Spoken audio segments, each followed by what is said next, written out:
once again from the weight room at the Bill Fralick Athletics Center at UHAS McGinley Stadium at Penn Hills High School. This is the Coach's Corner. Along with the head coach of the Penn Hills Indians, Ron Graham, I'm Bill Navari.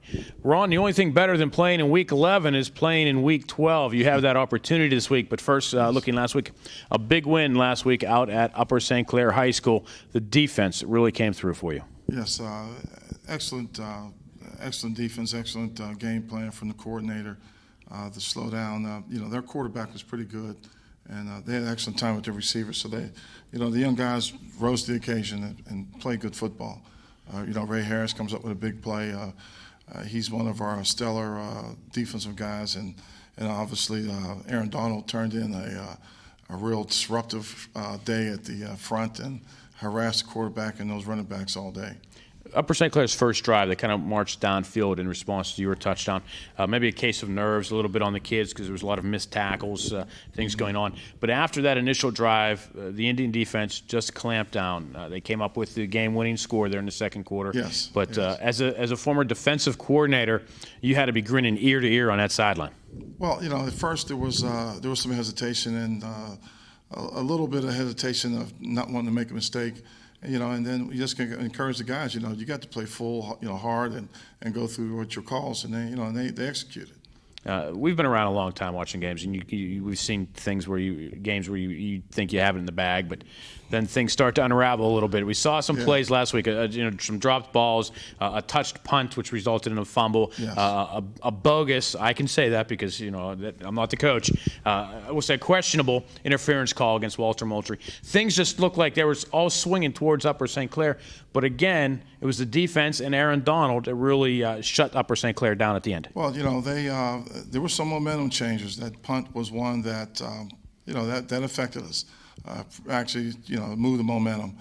The pass interference, that's all again on the referee's judgment. He made the call, and we just have to continue to play through it. And the kids rose to the occasion, and they played tough defense and rallied to make the harass quarterback get that sack, and then it was the victory formation. So the game was, they did a stellar job. That's all I can say about it. When they were at the 24-yard line there late in the game, I mean, were you able to watch from the sidelines, or do you just want to close your eyes and say, tell me when it's over? Well, you do your best to encourage the guys to stay with it and stay in the game, and they did. They had determination. They were not going to give up. Offensively, the team came out. You were getting the ball to Brandon Eiffel, throwing the ball downfield. Yes. Everything went very well in that first quarter. Chris Washington caps it with the 20-yard run to give you the early lead. Right. But after that, the offense struggled the rest of the way. What have you been doing this week to try to get that offense back in gear to go up against the Gateway Gators? Well, we're playing a faster team. They had Upper St. Clair had a good defensive scheme against us. We have to look at staying closer to our blocks, running the hole, running the daylight. There were probably some cuts, you second guess a running back, what they thought they saw, whether they had daylight or, their field vision. We were working on that this week. Is there a lot of things as far as when you watch films, see players that maybe the reasons why things don't go well offensively, where maybe wide receivers don't line up as far out as they're supposed to be. They don't line up on numbers, line up on hashes. Linemen missing their blocking assignments. Yes. Things with, as you mentioned, with backs, or the hole goes left, but they cut right. We can see that up top, but it's a different thing when you're down on the field. Is it just that kind of things that can kind of just one hits this play, one hits the next play, one hits that play, that it just seems to really not allow you to get in gear? Well, there's a combination of things. There was some mixed mistakes with the alignment. There was a step left or a step right, with the lineman, where they gave their defensive lineman the edge, to seal a gap on us. And, then some of the reasons the quarterback, giving all credit to their defense, he had a little difficulty with some things. And, again, we've been addressing those things this week. This week, the Gateway Gators. Yes. You open the season with them. You have them once again. On paper, Gateway 10-0. The Indians are 5-5. As I said, on paper, it looks like a mismatch. But this is a team in the opening season, barring a penalty on a lack of judgment, you guys could have had the lead, the momentum, and possibly have won the game. You lost, I believe, 19-7 in the opener. They scored a late touchdown. Yes. But really, you did have the opportunity to win that game. And so far, the Indians are the only team to hold them under 30 points this year. Well, the first game, there was actually some. It was a very competitive game. It changed over in the fourth quarter. And obviously we have to play better. There were some opportunities we had we weren't able to capitalize on. The offense, a little different situation this week. Hopefully we're ahead of the curve a little bit from where we were at, and we're looking for a better outcome. A lot of folks might think that the Indians are going to be coming into this game looking at Gateway on the other side during warm-ups, on the other side of the field during the game, and just think, be standing there in awe of the Gateway Gators. But that's really not to be in this locker room, is it? No. They're players just like our players. These guys have a healthy sense of ego, and we can play with anybody. The record has dictated one thing, and people that may not know the team thinks that we're down. But these guys have not given up, and I believe I know we're going to play hard Friday, and the best team will win. I know that's a cliche saying that you could play with anybody and any Yes. team can win on any given day. But when you look at the team that you have in this locker room, barring its struggles at times this season, when they play Big Red football, this team can be unbeatable. Well, yes, and there's some things, a lot of variables that took place. However, as I keep mentioning, through all the naysayers and all the negative things that come out, the kids never quit. And actually, they've done a pretty good job of not paying attention to it. They come in and they practice hard, they work hard, they adjust with the game plan. And the things that happened in the past weeks, when we were losing, they leave that stuff on the field, and we come in and we put it together and stay focused. A couple of players, a couple of seniors I want to touch base with for their progress this season. We mentioned the penalty in the game one. That was on Aaron Donald, and Yes. he'd freely admit that it was a mistake on his part, an Yes. immature penalty. But since that point, he has really matured as a football player. You can see teams that are coming out trying to goad him into That's right. response, get the second man penalty, have him respond to a situation and take a penalty. But he hasn't let it happen. And it's got to be something on the sideline to just be able to smile about, to see the progression that young man has made in his senior season. He's matured tremendously from the first part to where we're at now. And you're right, teams have come after him. They've, double team, holding, you name it. They've done a lot of things to him. And he's been, not responsive to that. Responsive in a way where he plays harder. However, as far as retaliation, none of that has happened. It has to be pleasing Yes, as a coach. One other young man I want to talk to you about. We talked to him the other night. We were standing up here talking. With all the publicity around a lot of the Division I kids and things going on on the team, there's one kid on this team which has not gotten a lot of press, but yet might be your MVP or your unsung hero, and that being Ray Harris. And what a tremendous senior season he's had. Ray's been playing excellent football. Had a game where he broke his finger prior to the game during a practice. However, he came back and has played excellent. He may not get all the notoriety as the other gentlemen who are doing fine, but he plays with the skill level a little higher than someone would have expected for him. And he plays very smart. He's excellent. He's excellent on the field. Teams have made a mistake and tried to throw at him, and obviously he's picked them off and run them back into big situations for us.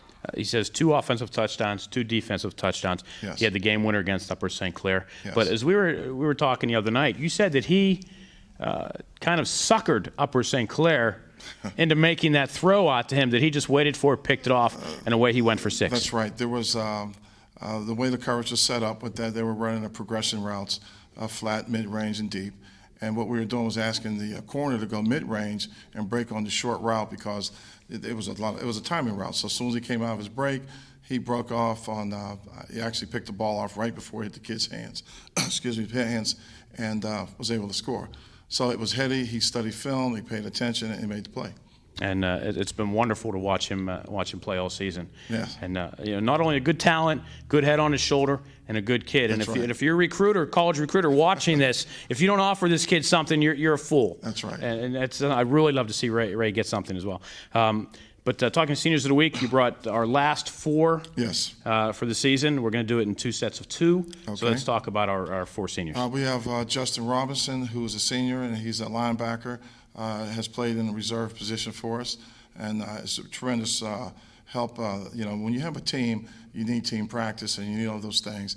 And this guy's here every day, helps us put it together, stays on with all the other things that we need with our scout teams, and he's been doing an excellent job.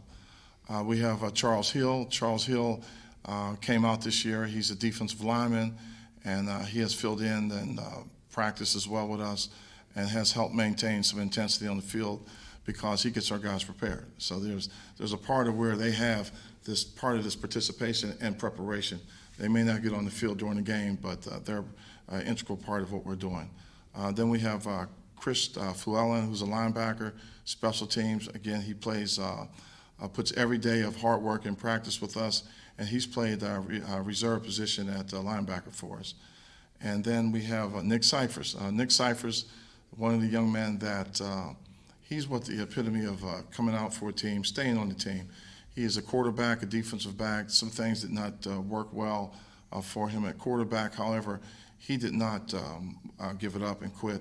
He has stayed with us and has played wide receiver, defensive back. And, you know, when you have one of those guys on the team like that, that shows a lot of character, that he stayed with us. And he's an integral part of what we've been doing. He's been a player for 3 years with us, and we need more young guys like him, because it's not the stars that make this thing work here. It's all the other guys who participate and stay with the program. It is the character, and one thing to say about Nick too is when we mentioned out there before you guys went out, after the films, we said who hasn't been on yet, and a lot of the start, a lot of kids turned around and said Nick hasn't been on yet. So they all made sure that he's getting his opportunity. So he is well liked out there as well. He's very well liked with all everyone on the team, coaches as well. And as again, I said that he is one of the guys that when you always talk about, all the stars and who gets the accolades, it's guys like Nick that make this stuff work for us. And we're just really as proud to have him here. And you have a lot of kids like that, which makes this organization the great organization that it is. Yes. Well, best of luck to you Friday night. The only thing better than playing in Week 12 is playing in Week 13, and hopefully we can discuss that next week. Otherwise, if not, thank you again for a wonderful season, but let's look forward to talking next week. Okay, thank you. Coming up next, our Seniors of the Week as the Coach's Corner continues here on Comcast. Hi, I'm Justin Robinson, Penn Hills Indian football, number 31, linebacker. Yeah, my name is Charles Hill, play for Penn Hills football team.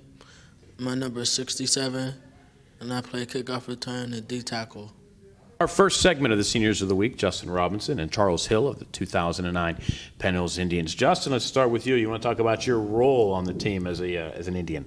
I play linebacker. It's a big position, obviously, on defense. Got to make a lot of tackles, read the offense, do all the play calling. So it's a pretty big job to me. Team in the playoffs now, pretty excited about getting another opportunity with Gateway. Yes, can't wait. It's a big game. Hoping that we can come out with a win and that everyone that comes and supports us. How is your senior season going? Is it everything you expected it would be so far? Pretty much, ready for the off season, get in the weight room, get a little bit bigger for college. So pretty much what I expected, but can't really complain. This is my first year playing, so. A lot of fun. You enjoying it? Yes, a lot. I hope so. If you're here this long into the season, you should be enjoying it. Right.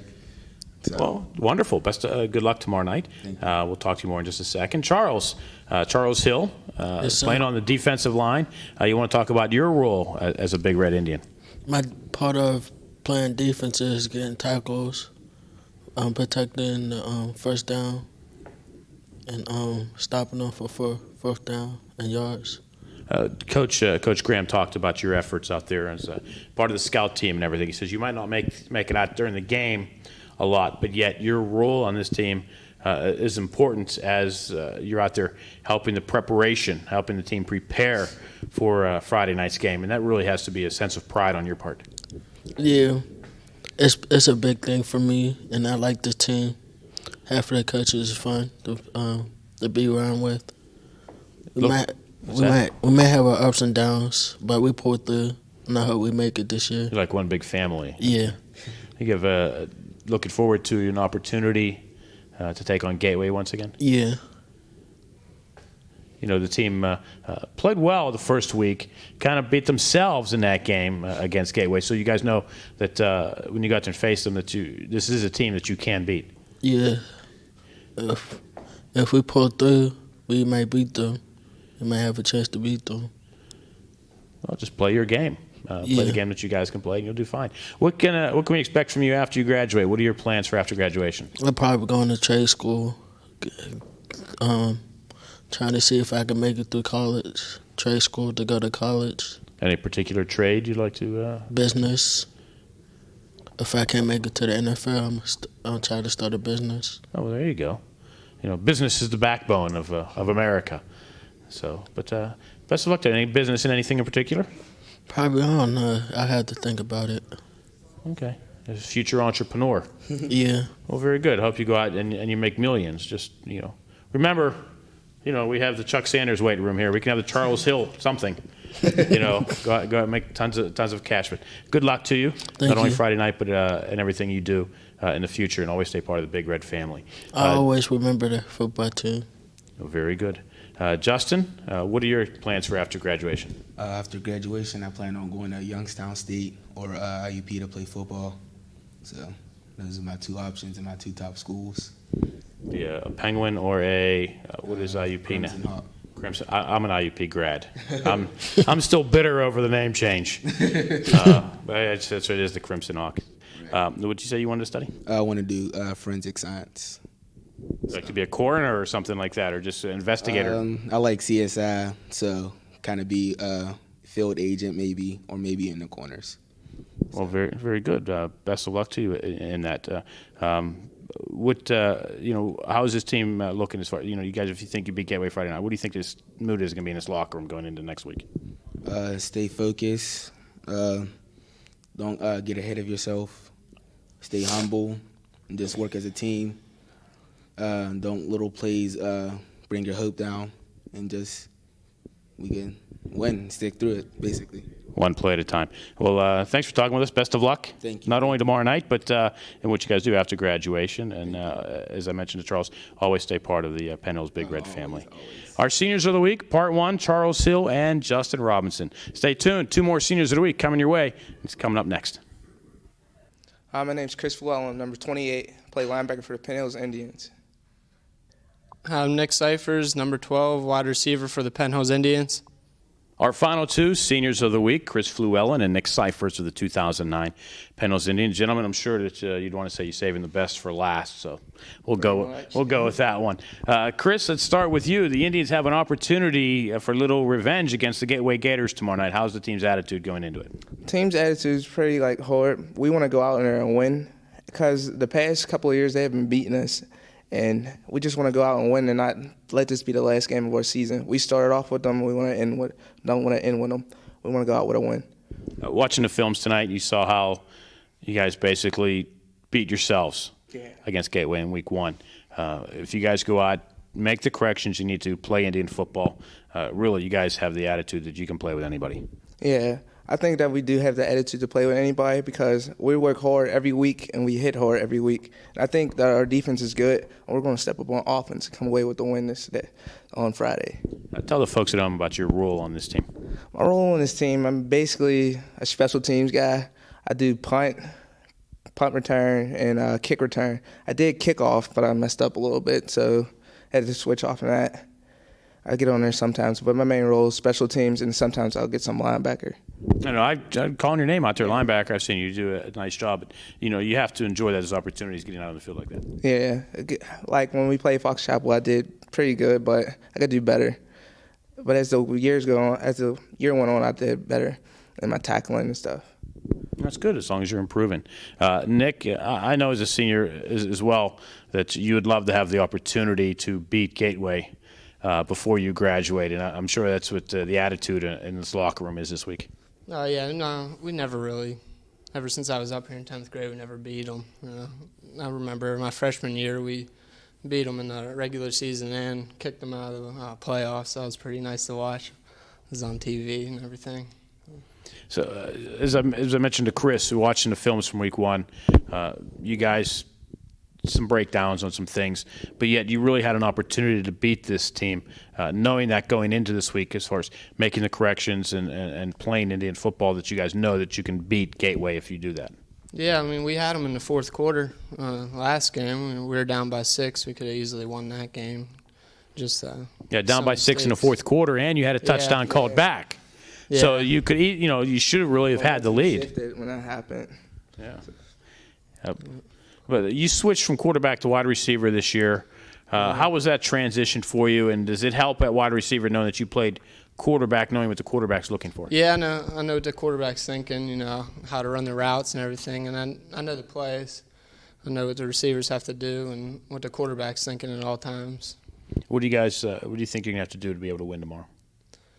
Play hard and never give up. Get the run game. If we could just get the run game going, I know the defense will, they'll hold their own.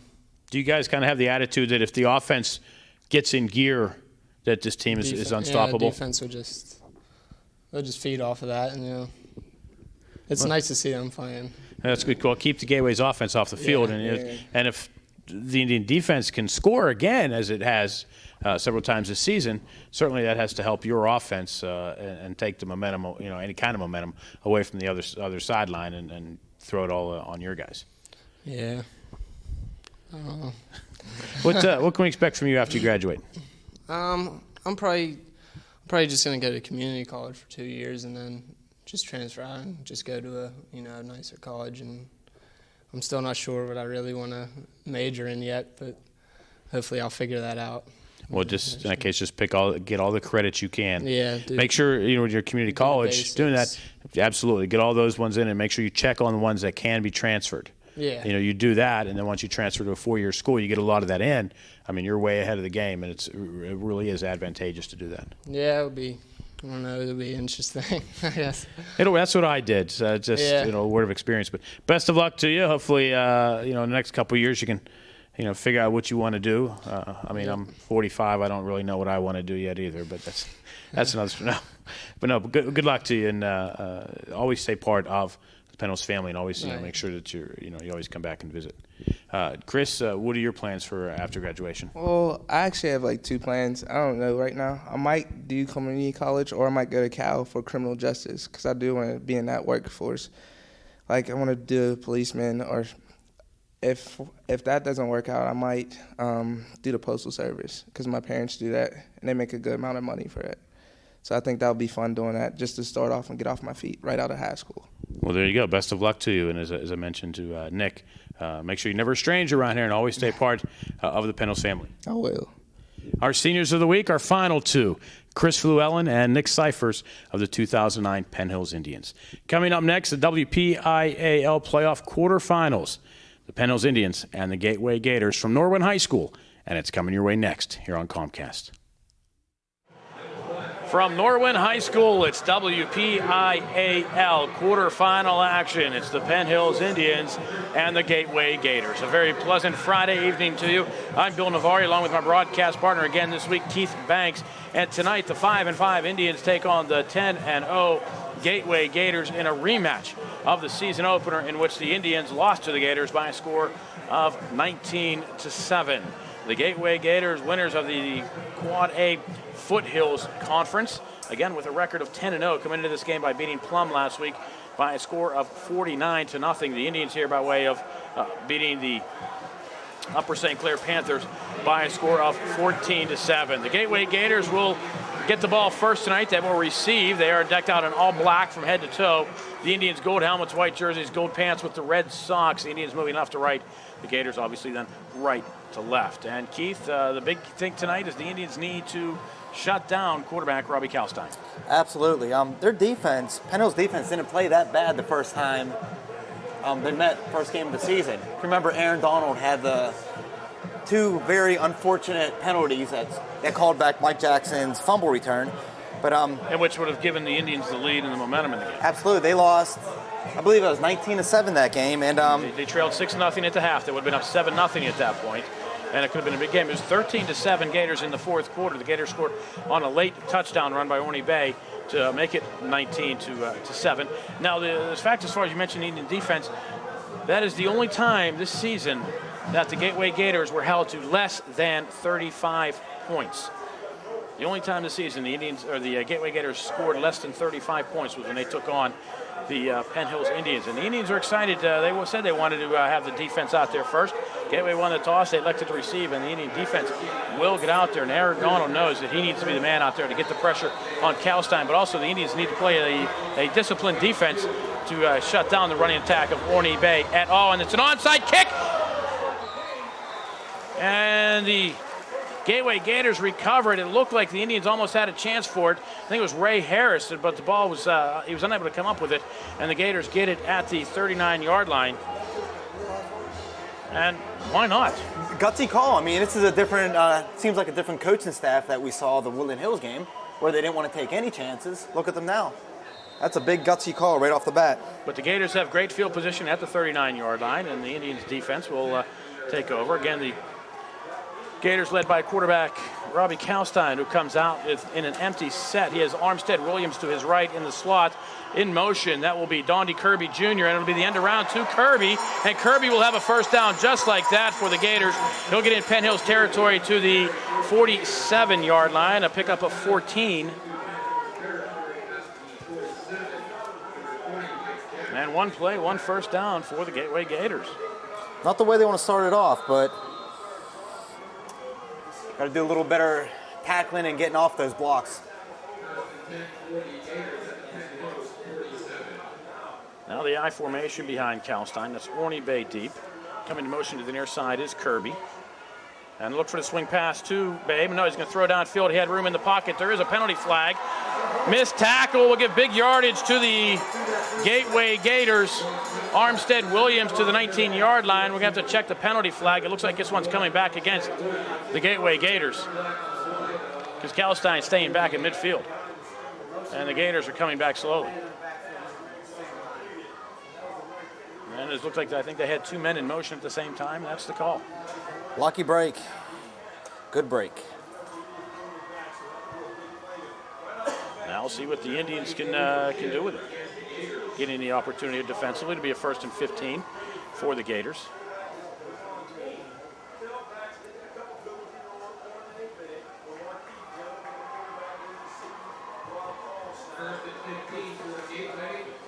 Brendan Felder will come out for the Gators. If you look back to the first game of the season, Penn Hills only let up 19 points, but they gave up a lot of yards. The most yards they have. 6 turnovers in the red zone for the Gators that night. A lot of yards, not a lot of points. Nunley comes in motion this way. Another penalty flag, it looks like. Big hole for Bay. He'll be close to a first down at the 40-yard line. No, there wasn't a penalty flag. I thought I saw something thrown.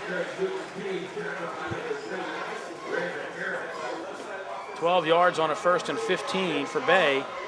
And it's a 2nd down and 3 for the Gators. Now, interesting, the Gators are on this side of the field. If you remember the game week 1, they loved running to the short side. They picked up big yardage. They're forcing the linebackers to the outside, and they were able to cut it up in.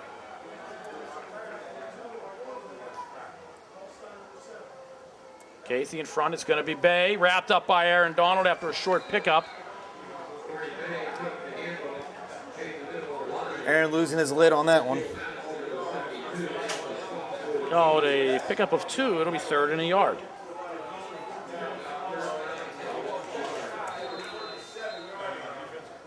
This will be big after the onside kick and the big first run. This will be a good time to stop them here.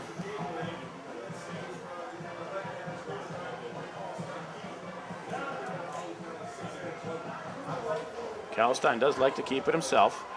We'll send Varanka in motion to the right. And he does keep it himself. Looks like he'll have enough for the first down.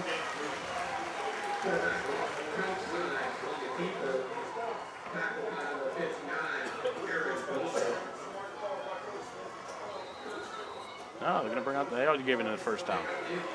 Needed to get to the 42. That's right where they spotted him. And Gateway gets 4 new downs.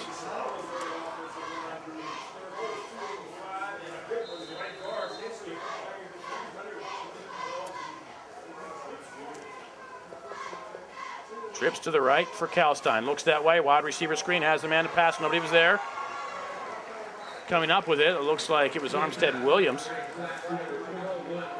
So it was. They'll get down to the 31-yard line.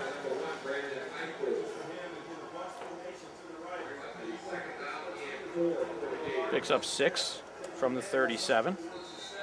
And it'll be 2nd down and 4.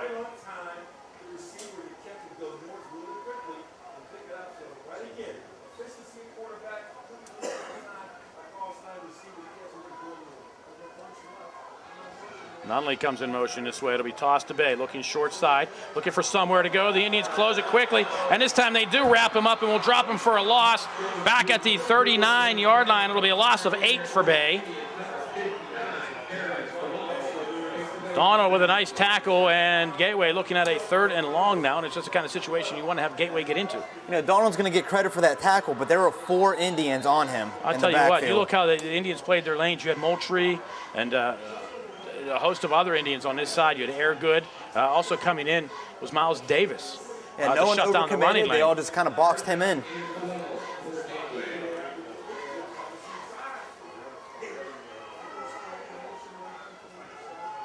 Kalstein, quick drop. Here come the Indians. Get them pressure, get the hands up. And the pass complete near side. It'll be short of the 1st down. Varanka has it at the 29-yard line. It'll be a pickup of 10.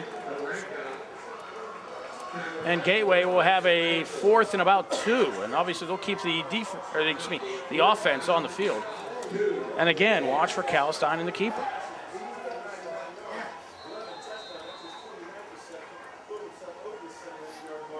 Saw the Gateway kicker warming up.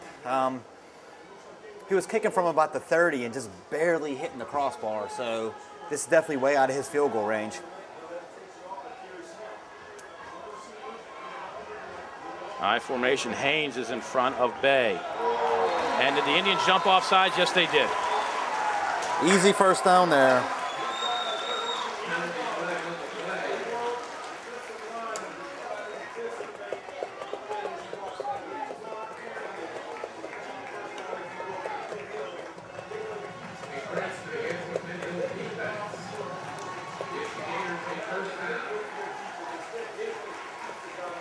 Gators a 1st down at the 24-yard line. That hurts, especially after having them in a 3rd and long situation, and you give them a 1st down via the penalty. Bay into the line, looking for somewhere to go. The Indians wrap quickly. Looks like nothing there for Bay, maybe a yard. Like Miles and Mike Jackson brought him down. And Gateway with 2nd down and 9. Scoreless 1st period. Clock running, approaching 7 minutes to go. It's nice to see Mike Jackson back out there after having that injured ankle last week. And it helps too, especially since Franny Brown is missing tonight's game with illness.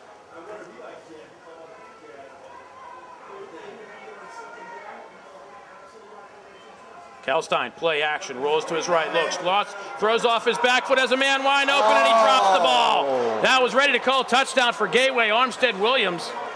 The ball was a bit short, but the Indians cannot let guys wide open like that. He looks like he tried to catch that on the run without stopping his feet, but he had nobody around him. He could have stopped, came back, caught the ball, turned around, and he could have maybe had a picnic out there before anyone got even close to him. The words touchdown Gateway were coming out of the mouth. Now it's 3rd and 9 for the Gators. Another 3rd and long. Last few games, Indians haven't been that good on 3rd and long, going back to the Woodland Hills game.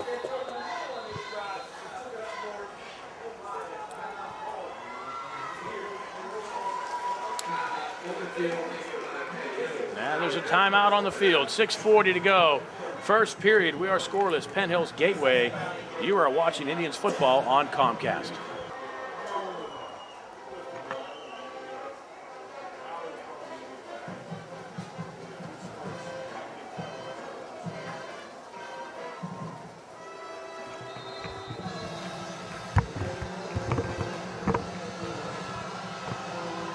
Following the Indian timeout, Gateway with a 3rd and 9. Trips to the right, 2 receivers out that way, or 2 men out that way. Well, the Indians need to adjust as they send another man in motion. They have 4 receivers out there with only 3 covering. Kalstein gets the pass out and he overthrows Nunley. Good thing, because falling down on the play was the Indians' Key Paschal. He's limping when he's getting up, too. And Nunley was open out that way. When they put Nunley in motion, Paschal got out there late to cover him. Gators had 4 receivers over there with only 3 Indians covering. And he's calling for somebody to come on in for him.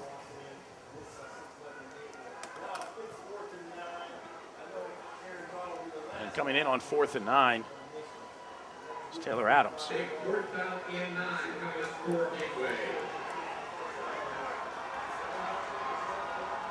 Kalstein rolling to his right. Under pressure, hit as he throws, gets the ball away towards the end zone and overthrows everybody. Moultrie putting the pressure on there, made him throw it a little sooner. He had a man open in the end zone.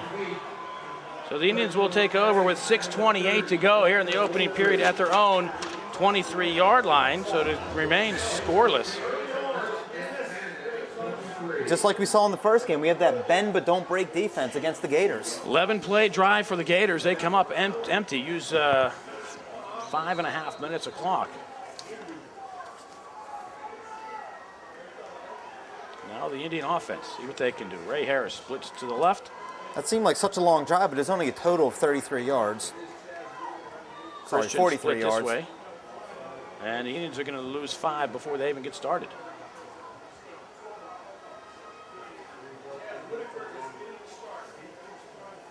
Oh, this one's going to go against Gateway. Oh, they threw the flag to the Indian side. So it looks like a neutral zone infraction for the Gators, and it'll be 1st and 5. That helps the cause. Now, a wise man once told me, Bill, if they throw Yeah, he's to supposed the to. offensive side, that's offensive. I can't remember who. That who was told me. that. That doesn't mean I'm wrong. The official threw it to the wrong side. Well, the officials over the last couple of weeks have really amazed us. So that's another one. Another example. Chris Washington looking for somewhere to go, tries to get to the outside, gets pulled down by Nunley. So he gets out close to the 30-yard line, maybe 2 yards. And the Indians are looking at a second, we'll call it 4. Pick up, I think we'll mark him up to the 30-yard line, call it 2nd and 3. Now, if you remember, Chris Washington was a wide receiver the first time the Indians played the Gators. Now he's their feature running back. He's been doing a great job this year. I think the first game of the season, the Gators saw a whole lot of Roberson. Yeah. Washington, 2 catches for 18 yards that night. We're going to see a lot more out of him tonight. Miles Davis is in front of Washington. That's Moultrie in motion. It'll be Chaz Whitaker, play action, looking over the middle. Has a man, has the pass caught. They're going to say, yes, it is. Nice catch. Very nice. That's Walter Moultrie at the 46-yard line for a pickup of 16. And you know what? Give Moultrie a lot of credit. That ball was thrown low, and he came sliding in and caught the ball. Beat right between two He Gator split defenders. the zone. They were in his own defense. Moultrie came right in, and Chaz delivered it right where it should have been.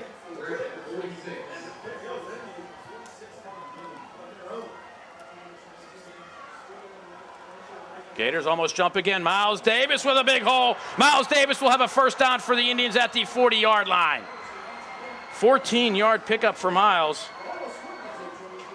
Looked like a little bit of a broken play almost, but Miles picks up 14. Certainly takes a hit on the yard per carry average. That is going to lower his average. So now he's at about 34. 34 yards a carry now. Yeah. He's going to have to pick it up. He was at what, 54 or 56? I think it was 56 yards per carry. So now he has 35 yards to carry. Eiffel in motion this way. Washington. Nowhere to go, wrapping him up. Was somebody not on the roster? Oh, there it is, Delbert Tyler. Tyler will hold him for no gain.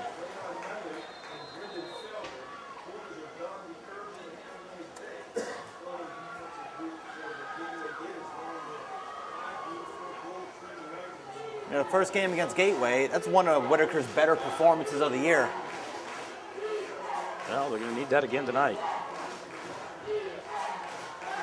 Rolls to his left. He is left-handed. He's going to tuck the ball and run.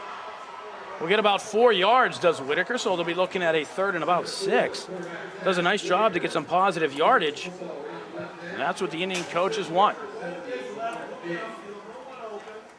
This time he had that ball up, looking downfield. If he had a man, he was going to throw it. If you recall last week on the sack in the 4th quarter against Upper St. Clair, he had that ball down on his hip. So the Upper St. Clair defense was able to just, crash him. This one here, the Gateway Gators had to stand back to defend the pass, which gave him some room to run. He picked up the 4 yards, and we're looking at a 3rd and 6.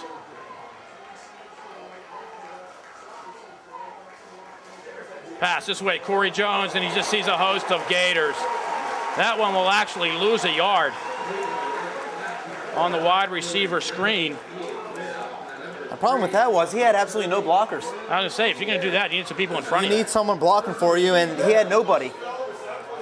I don't know if the outside receiver was supposed to cut in to block some of those guys, or at least interfere a little bit, but there was absolutely nobody there. Well, Whitaker on this drive, 2 for 2, 15 yards, and Faraka will come back to punt.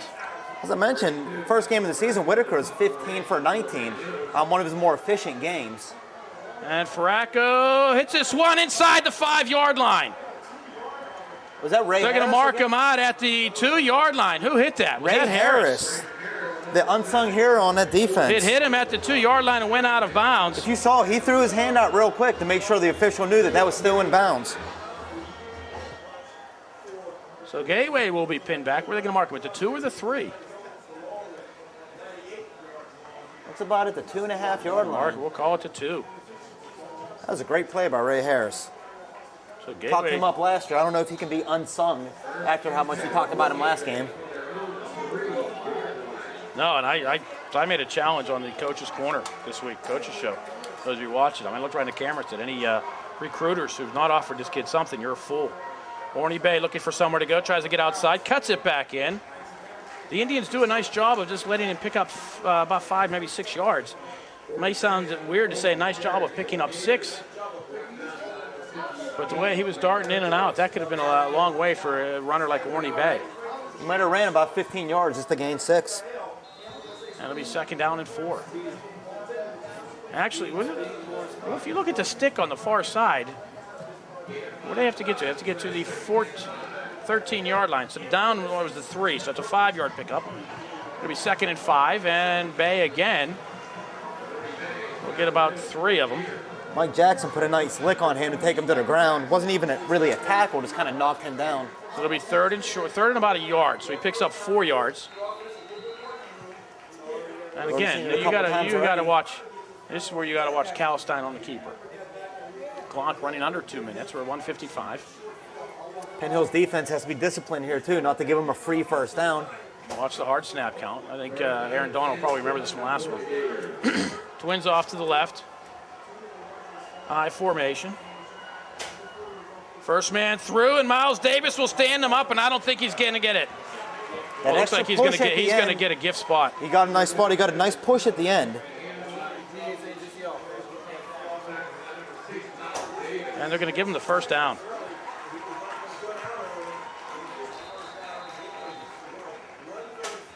I think you said it right. They're going to give him the first down. Kind of a generous spot, it looked It like. was.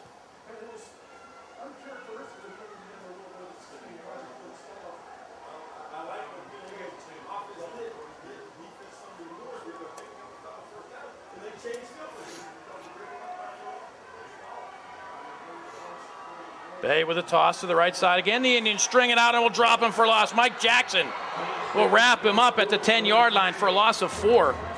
Mike must have saved some of his energy from missing last week because that's already his 4th tackle of the night. You know, a credit to the left side of that defense who just strung it out to let give Bay nowhere to go, and Mike Jackson came in to wrap him up and bring him down.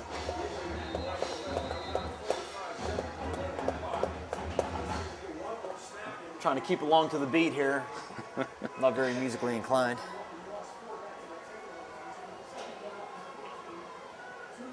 Clock running, approaching 30 seconds to go, first quarter. Very fast Rankin will first go in quarter. motion to the right. It's pretty much been all runs, except for this one here, and it's almost picked off by Ray Harris, wow. and the Gators catch it and pull it in for a first down. Sean Brisker on the tip drill. No, they won't have the first down. They'll be short of the first down. What a bad break for Penn Hills. It'll be a gain of 12, so it'll be 3rd down and 2, but Ray Harris had that one in his hands, and it bounced out, and Sean Brisker did a nice job of hauling it in on the tip drill. And that'll do it. Gateway will talk over to 3rd down play during the break. After one period of play, it's Penn Hills 0, Gateway 0. You are watching Indians football on Comcast. Second quarter about to begin here at Norwin High School Stadium. Penn Hills 0, Gateway 0. Gateway with a 3rd and 2 at their own 23-yard line. After the gift tipped and the Gators move. So instead of a 3rd and 2, they're going to be looking at a 3rd and 7. And look at which way the... Now, Paschal did move across the line, but I think he was drawn. No, the guard on the right side of the Gateway line picked up. But anyway, a moral victory for the Indians here, at least holding Gateway to no score in the first quarter. I mean, it's been probably since the opening game of the season against Penn Hills when the Gateway's been held scoreless after the first quarter. After one last week at Plum, it was 42-0 Gateway. And I believe Connellsville, they were 35-0 after one. They were 35-0 2 minutes into the game, I think. Gateway scored on their first 7 plays. Wow. Trying to set up the screen, the Indians tip it. They complete the pass and the first down and a lot more. Oh my. Brendan Felder.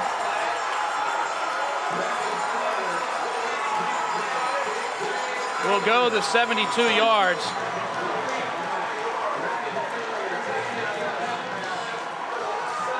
Airgood was there for the tackle. We just couldn't get to him. Felder was way too fast.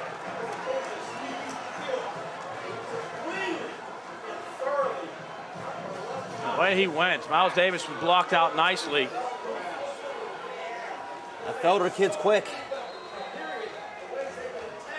6 foot, 171. He's a senior.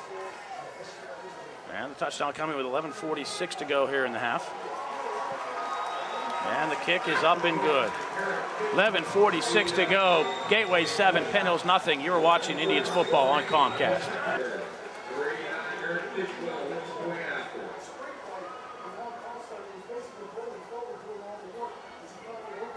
Gator drive, 97 yards. The 72-yard screen pass to Felder. Kalstein threw the ball about 5 yards. It looked like it was tipped, actually. It looked like Kalstein they got pressure on him. Looks like they almost had him for a sack, but he just got the ball out. Eiffel and Jones back for the Indians.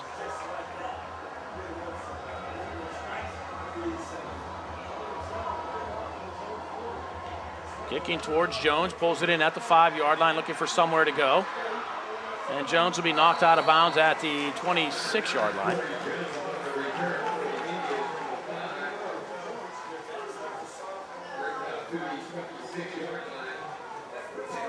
And here we are in the second quarter, and this is only the second time the Indians offense has the ball. Gateway's had it twice. This is Penn Hills' second opportunity. That first quarter went kind of quick. Only 3 possessions.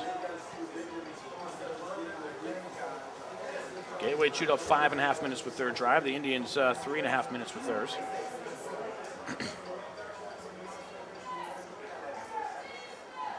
Whitaker will throw with a straight drop under pressure. Gets to the outside, looks like he has room to go and will be tackled out of bounds. We'll call nothing at the 30-yard line. Pickup of 4 for Whitaker. Was it me or was he out when he brought him down? He was moving pretty good in the pocket there. Able to avoid 3 tackles before being brought down. Clock stops with 11:33 to go. 2 rushes for Whitaker, 8 yards. Pretty easy to figure out that average. 54 yards per carry. That works. Wouldn't mind seeing a 70-yarder right now. Roberson has a hole, and Roberson gets across the 40-yard line, and the Indians have a first down. 10 yards for Roberson, who hit that hole quickly. And the way he went, I think he surprised the Gators a little bit, but the Indians have another first down, their 3rd of the half. Now, Roberson, the first game, was the feature back. If I can find my first game stats here. 25 rushes for 82 yards in that first game. And it remains deep in the eye. Lehman Kaiser in front of him.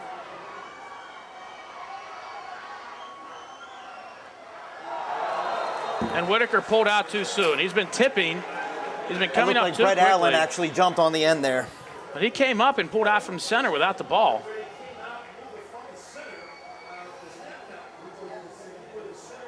Chaz he got to wait for the ball before he moves.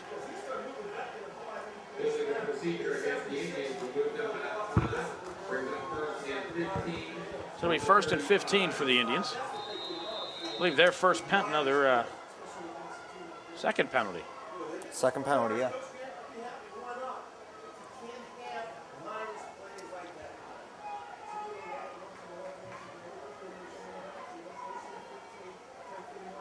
Whitaker rolls to his left, throws, has a man, pass complete underneath the Eiffel, who slips at the 44. Will go down at the, we'll give him the 45-yard line for a pickup of 10. And the Indians will have a second down and about 5. I don't know what you're saying out there, Bill, but I mean, Whitaker's really putting some zip on the ball tonight. Doesn't look like he's hesitating. Doesn't look like he's nervous at all. No, he's doing what it's. Chaz's difficulty has been with the technique. Holding the ball up. That's where he's had trouble. If he maintains the, does what he's supposed to do, I mean, he's fabulous. I mean, I'm in his camp. He's going to be a great player. Delay, Roberson. He'll be close to the first down. The Indians will be looking at 3rd and a yard. Another 4 for Roberson. And the Indians with a 3rd and short. They're very short. They need to get to the 50-yard line. That's a yard. Solid yard.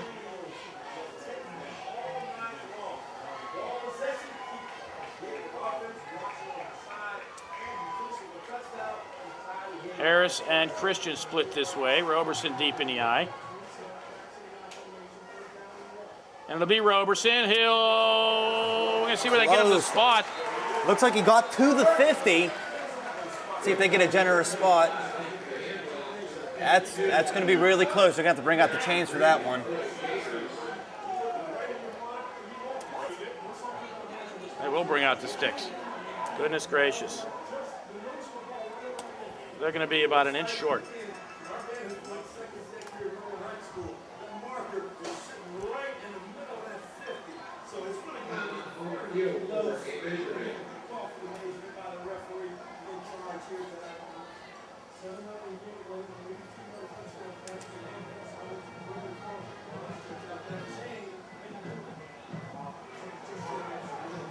And they're an inch short.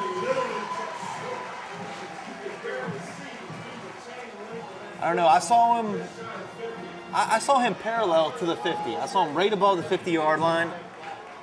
I saw the official running out on the 50. Yeah. But, okay, it is what it is. Indians are an inch short. They're going to keep the offense on the field.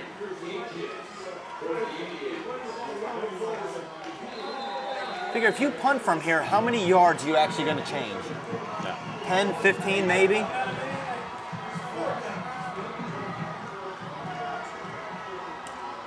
Whitaker looks like he's going to have it. He definitely made it across the 50, absolutely. See where the officials are coming in. They're on that side of the 50-yard line, and the official already says it's a first down. He got smacked when he crossed it, but he definitely made it across the 50.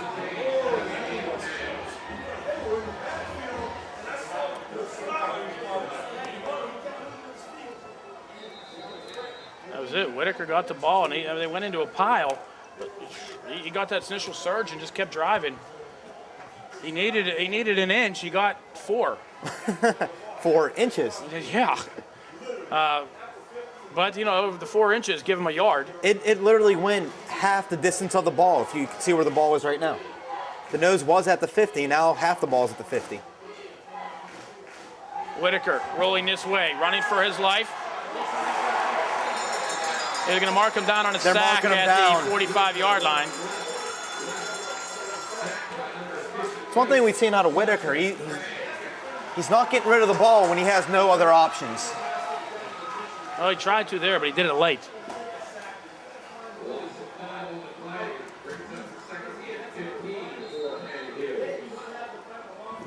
But still, that's the worst thing Whitaker's done so far in this game.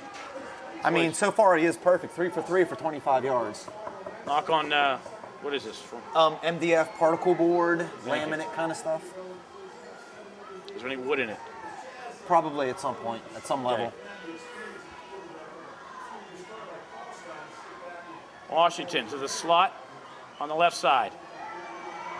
Whitaker throws downfield and pass complete. Oh. Did they lose the football? Or are they going to call it incomplete? If they're going to call it a completion, it's going to be Indian football. They're calling it complete. Moultrie with the reception. If we had instant replay in high school football, I don't know that would go. I think it was. He took 2 steps with the ball. It was close. It happened pretty quick. It's 22 yards on the reception. And a first down for the Indians. He had the ball in 2 feet, and he got his bell rung. You know, after a long drought of no catches, the last time we seen Moultrie make a catch was against North Allegheny. Third game of the season. Yeah, we've seen him 4th game of the season. stellar on defense. I'm telling Absolutely. you what. Indians used their second of 3 timeouts. 7:07 to go, first half. Gateway 7, Penn Hills nothing. You are watching Indians football on Comcast. Tree, have to check on his status. He got his bell rung. Moultrie, that's 2 catches for 38 yards. After not seeing him since the North Allegheny game. Phil Morford in at quarterback for the Indians, gives it off to Chris Washington, who has a hole, gets down to the 20-yard line, picks up 13, and another Indian first down.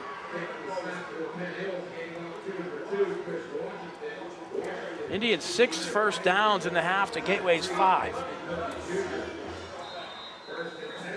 And more importantly, what they're doing is they're keeping Gateway's offense off the field. Tiring out that defense. Eiffel left, Christian right. Kaiser, the tight end to the right side, I formation behind Morford. And it'll be Washington again. He'll pick up another 5 yards down to the 15. And Indians will have a second down and 5. That's, if you can pick up 5 yards on first down, you'll take that every time. That's how they say it at the pit games. We'll take 5 every time. Hear the whole student section chanting. Oh, certainly. 4 or 5 yards of play. Move the sticks on second and third down every time.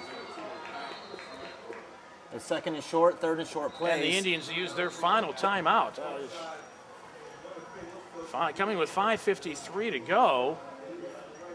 I don't know. What do you make of this, Keith? You know, they had the wrong personnel in or something. You know, they saw something they didn't like with the Gateway defense. I mean they came running out there calling timeout.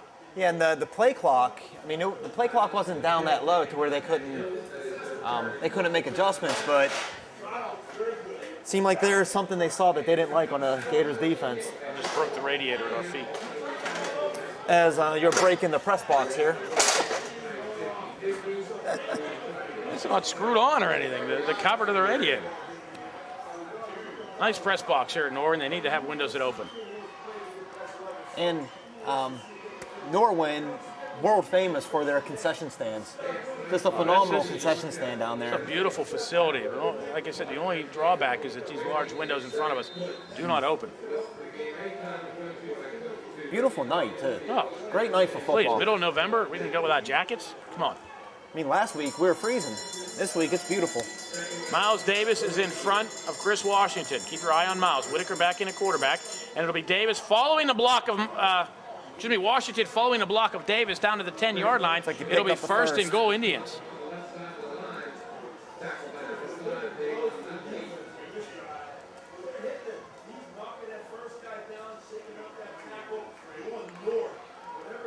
Gateway Gators sending big Jameer Henderson, 5'10", 340 pounds. Wow, that's a lot of high school kid. That's the Indians running, running the ball. They're going to put him in at right at nose.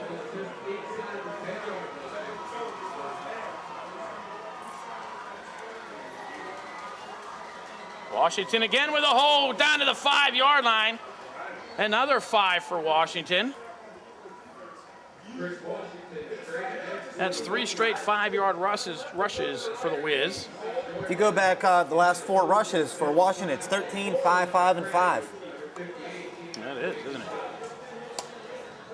Keeps on doing that all night. That's 28 yards on 4 carries. Off the field. If he's going to do 7 yards a rush, do it. I think the Indians just keep running it. You know, if you have a 4th down inside the 5, go. This reminds me, if you watched the Giants game last week, they had an 11-minute drive, all 4 or 5-yard rushes. Whitaker rolls to his left. Will lose 5 back to the 10. You know, it's working for you. 4 straight plays. Why do you change it? Run it till they stop it. Why do you change it? Do it until they stop it. As we just said, 13, 5, 5, and 5. And then now And now you want to -4. roll out. Just go run at them. Now you're at You're third and goal from the 10. I mean, do you throw it now, or do you, I'm going to say run it again, pick up a chunk of it, and go on for it on And fourth down. just like you said, 3 straight rushes of 5 yards. They were on the 5. One more 5-yard rush. You're in the end zone. Washington will get down to about the 8-yard line. Jumped over a couple guys to pick up that extra 2 yards. And it'll be 4th and goal, and they're going to send out Farraco. You don't want to See, now, leave here without points. if you do that on the last play, you get 2 yards. You're 4th and goal from the 3-yard line. Then you can think about pinning them back, going for it. If you miss it, you pin them back on the 2. Farraco will try it from 25 yards.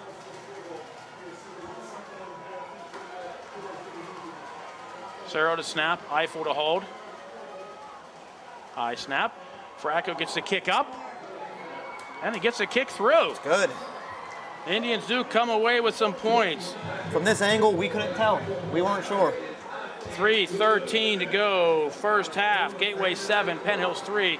You are watching Indians football on Comcast.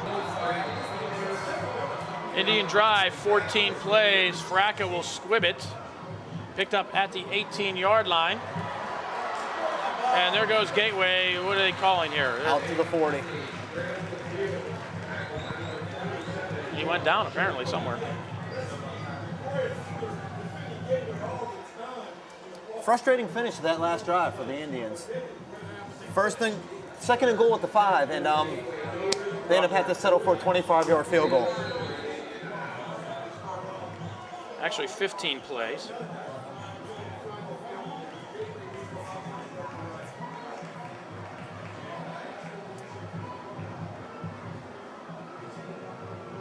Buck playing his man tight. Toss this side, and the Indians close, but he runs into his own man, does Felder.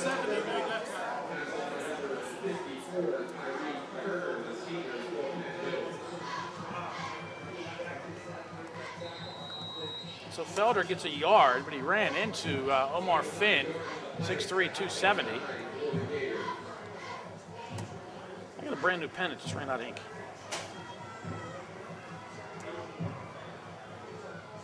Kalstein from the shotgun, high snap over his head, and here come the Indians. Kalstein will drop on it at the 20-yard line. Oh, air good.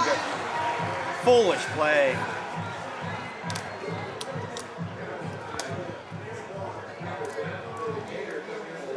Just wasn't thinking. Then we dropped back at the 20-yard line for It's not like the ball was loose down there. He had it. It was clear that he had it. So a 21-yard loss. They're going to give 15 of it right back.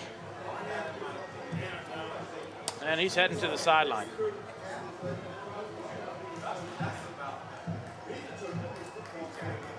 As good as Aragood's been playing the last few games, that was just wasn't a smart play. He wasn't thinking. Well, it turns into a loss of 6. It'll be 3rd and 15.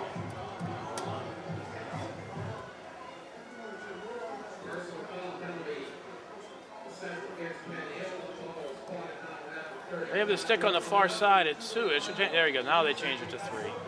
3rd and 15. Clock running at 2:20. Ball should be back at the 20-yard line right now.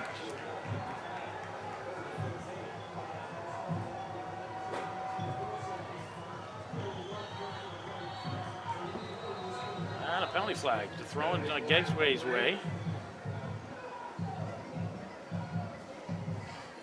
So Aaron jumping around an awful lot up there.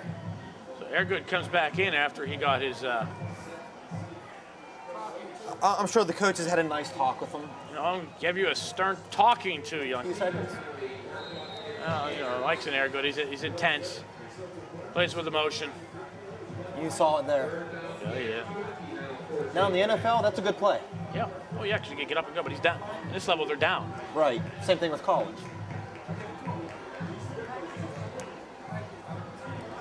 So it's 3rd and 20. And Gateway will call timeout.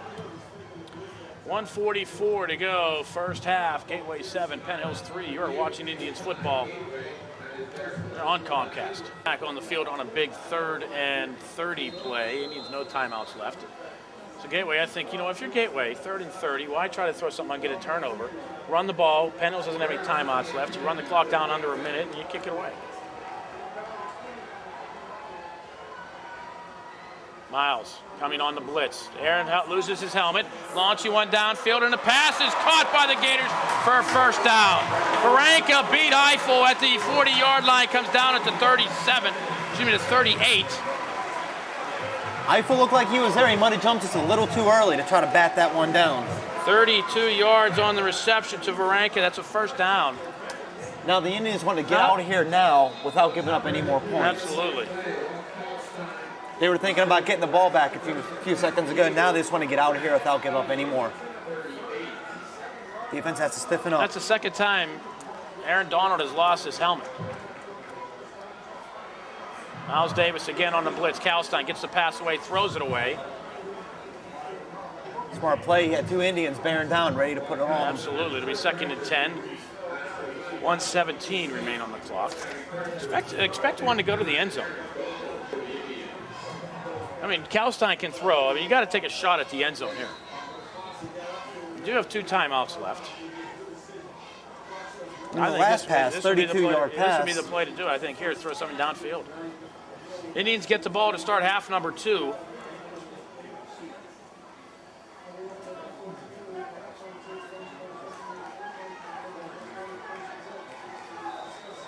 And Gateway uses their 2nd timeout.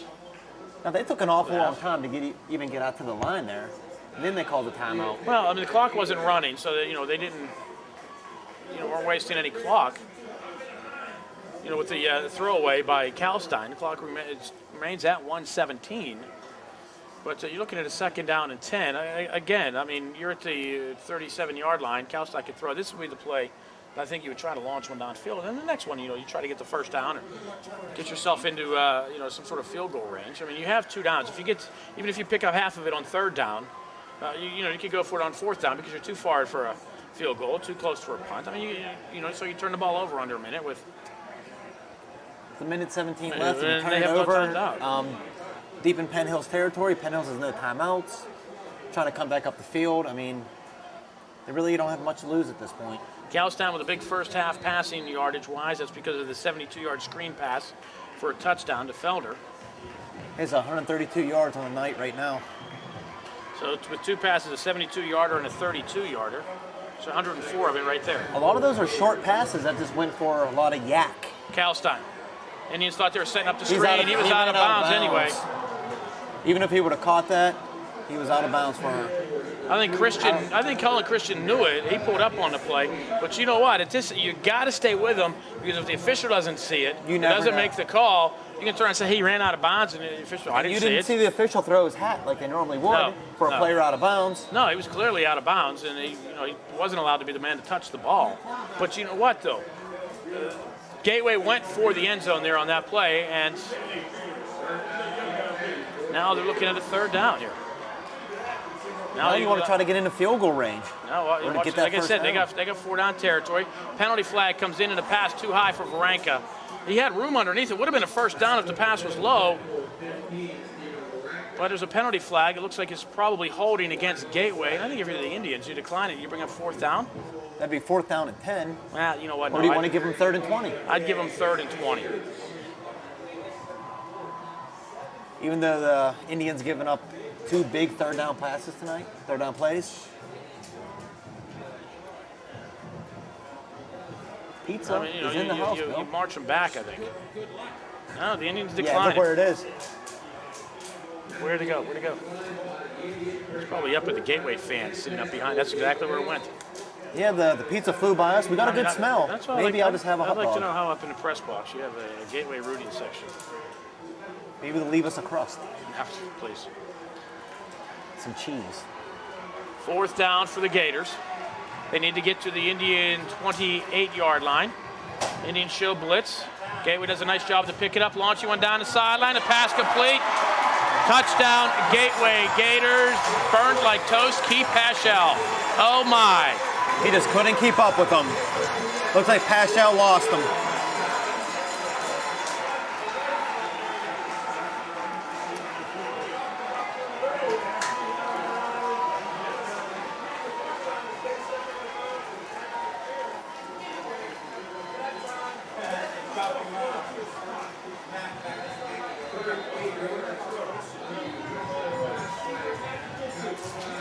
Touchdown coming with 1:01 to go here in the half. And on a 4th down play. Goodness gracious. We saw Key come up limping earlier in the half, and maybe that had something to do with it. But still, I think you're giving him a 10-yard cushion off the line to begin with because it's 4th and 10.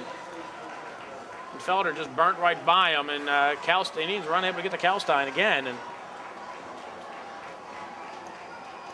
they just took off. What are you going to do? Now the Indians, they still have 1:01 left. They get a pretty decent run back. Might be able to put some points on the board before the half. Clock does stop with a 1st down. You just need to try to maybe get something here going into halftime, just at least yardage-wise, and get the ball to start the half. Gateway's had the ball 3 times, the Indians twice. Gateway scoring on 2 of 3. I like playing the what-if game a lot, Bill. What if Penn Hills scores on that last drive? I hate the what-if game. You can play it all night.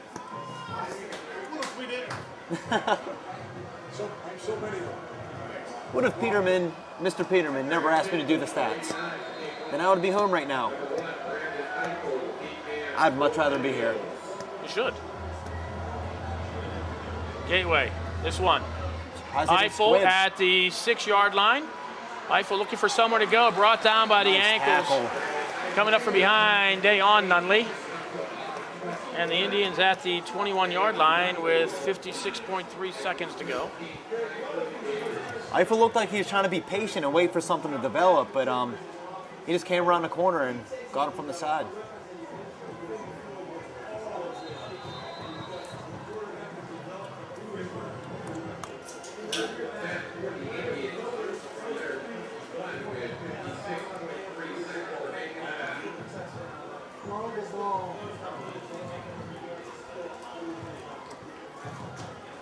High formation behind Whitaker. Delay, Washington looking for somewhere to go, has a hold to the outside. Washington had Nice one run, man to nice beat. He'll run. get out to the 38-yard line for a pickup of 17. The Indians need to get moving quickly here. They got 49 seconds.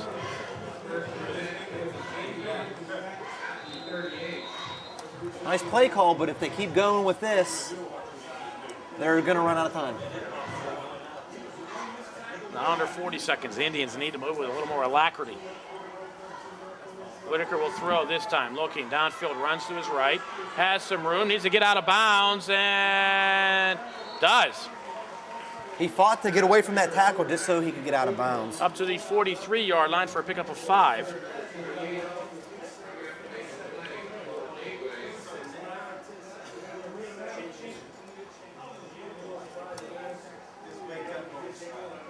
.26 seconds left. Whitaker, you have him 4 for 4? I have Whitaker 4 for 4 for 47 yards. And 5 rushes for 10 yards.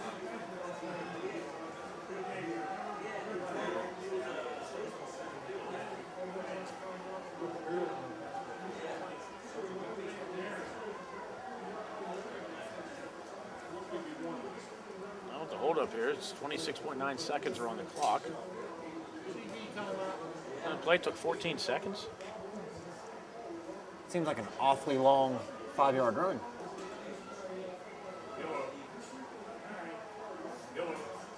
They haven't even started the play clock yet. I don't know what I think they're trying to fix the scoreboard clock. Brought it down I wasn't watching. Maybe they brought let it the down clock to run down a little bit. They brought it down to afterwards. 28 and a half. Actually brought it lower.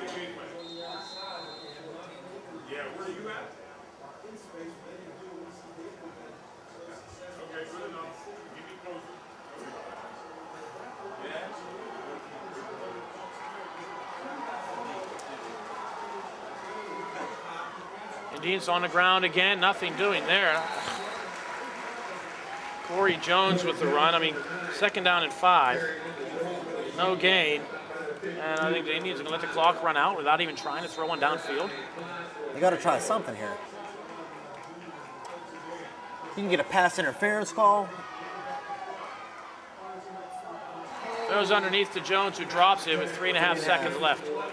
First incompletion of the half for Whitaker. Still, you try to go deep here, you never know what could happen. You can get a hold downfield, you can get pass interference, you can get a batted ball and you catch it. Anything could happen. No, it's 4th down. The Indians are sending out the punt team with 3.5 seconds to go. If this is anything but a fake, it doesn't make sense. It really doesn't. Because even if you drop back and throw a Hail Mary, that's going to take up the rest of the clock. And Gateway uses a timeout. They might be thinking fake also. Is Fracco going to take it and just take a knee? I mean, you could do that. He would have to take it and run around for a few seconds first, and he's not the most. I mean, you could do that with the offense out there. Where you get a clean snap, and it'd be better off doing that with Chris Washington instead of Mike Fracco. Fumble Ruski.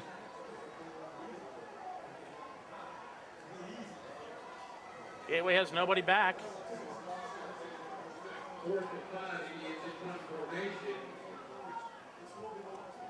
No, I just don't understand. And they kick it out of bounds with no time left on the clock. That'll do it for one half of play. Second half action about to get underway here at Norman High School. The score, Gateway 14, Penn Hills 3. All scoring coming in the second quarter. The Gators held scoreless after one. Two big plays for the Gateway offense, a 72-yard screen pass. It's about a 5-yard pass and a long run afterwards, and then the 38-yard pass on a 4th and 10 just before the end of the half. Brandon Eiffel from his 3-yard line looks for somewhere to go, gets to the outside across to 20, and Orne Bay brings him down about the 26-yard line, and the Indian offense will get on the field. Keith Banks, some stats from half number 1.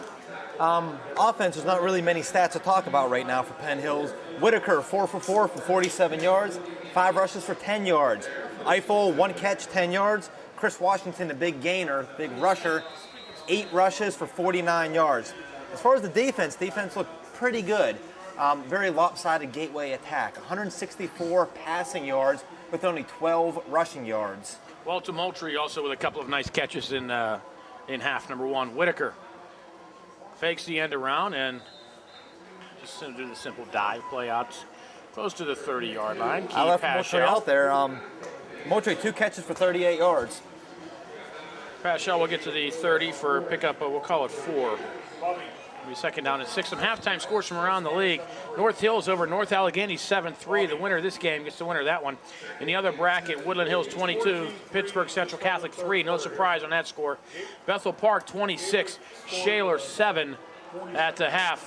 Shaler down 19 to the Bethel Park Blackhawks, the defending Quad A champs, who are playing like it right now. The Indians 1 yard.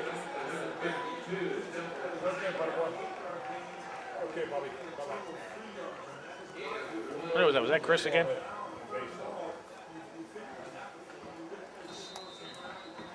And Washington picked up a yard. And the Indians with a 3rd and call it 6. Washington started off pretty slow. Only had a couple short gains. Then they brought in Roberson, who got pretty quick 15 yards on 3 carries.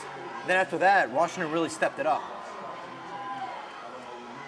Washington will stay back to block. And Chaz throws this one way short of Cullen Christian, who's out the 45-yard line, and the Indians will have to bring on the punting unit. That's Whitaker's first incompletion tonight. Well, second incompletion. The first one was a dropped ball to Jones right before the half. Oh, yeah, I'm sorry. It's okay. That's why I'm here.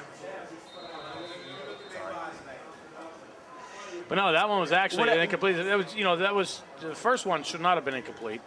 But that one actually worked out for, actually that was the first incompletion of the half. Gateway brings the pressure on Farraco, does a nice job to get the kick away. We'll take an Indian bounce inside the 40-yard line. Gateway will watch it roll inside the 35, inside the 30 to inside the 30. So nice kick and roll. The Indians get a nice bounce on it, and Gateway will start just inside their own 30-yard line. Fracco being the soccer player, put a little bit of spin on that ball. So needed. We saw that last week. Upper St. Clair's kicker kicked it pretty much straight up in the air, but when it came down, took that skip and it rolled another 40 yards for him. So now the Indian defense, they need to, the big thing coming into the game was not allow the big play to Gateway. They've allowed 2. Otherwise, they've really shut Gateway down, more or less. Only 12 yards rushing, but they've had 3 big pass plays. 2 for 32 yards and 1 for 72. Kalstein, play action, rolls to his left, sets up in the pocket. He's hit as he throws the ball. Has a man wide open. Varanka was there. Cullen Christian on the coverage, but he had about 5 yards on Christian.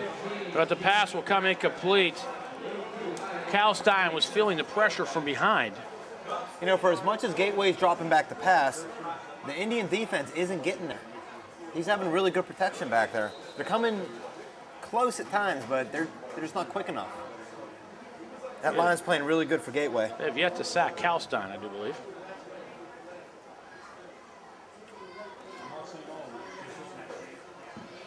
Big run for the Gators. It'll be a first down. Brendan Felder out to the 43. Eiffel on the tackle at 13 yards. First down for the Gators. And that was quick. That was.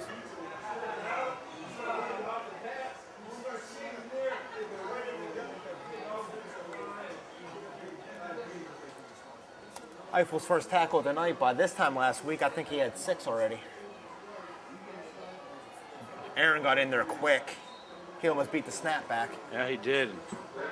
Felder only picked up maybe a yard. Felder made a good play to cut away from Aaron. But he cut into Miles. Yeah. He would have cut towards Aaron. He would have had a 3 or 4 yard loss.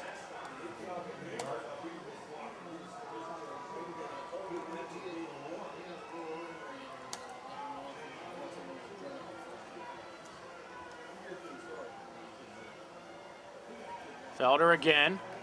Aaron Donald will finally wrap him up after a pickup of about 2. And it'll be 3rd down and 7 for Gateway. I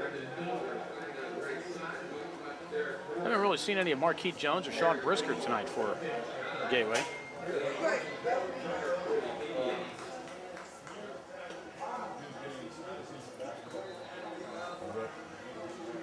Clock at 8:40 and running, 3rd period. Gateway up 14-3. It's nice here. Indians cannot allow any more points.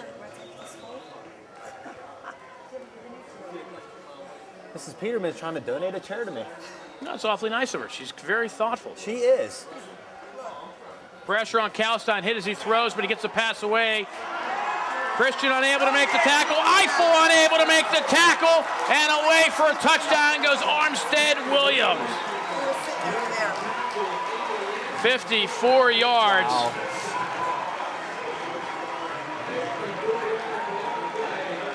Big plays, missed tackles are killing them.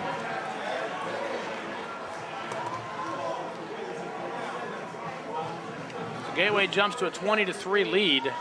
This game isn't as... It's certainly not as lopsided as the score is indicated absolutely at all. not. 4 big plays now, but that was just plain old sloppy tackling. Some of the best tacklers on the defense just missed right there. Kick up and through. 8:16 to go. 3rd quarter. Gateway extends the lead. It's now Gators 21, Indians 3. You're watching Penn Hills football on Comcast. So you got to go for it now. You have to take some chances. Gators go 70 yards in 5 plays. The 54-yard pass. Eiffel will let this one go into the end zone, and Indians will start at their own 20. That's a good kick. It skipped at the 1 yard line, so Eiffel couldn't even pick it up. So now the Indian offense, you got 8:16 to go in the 3rd quarter. They need points on this drive. They can't play conservative now. They really have to go for it. If they don't score on this drive and Gateway gets any points, you're talking, possibly putting the game away with another score if the Indians don't score.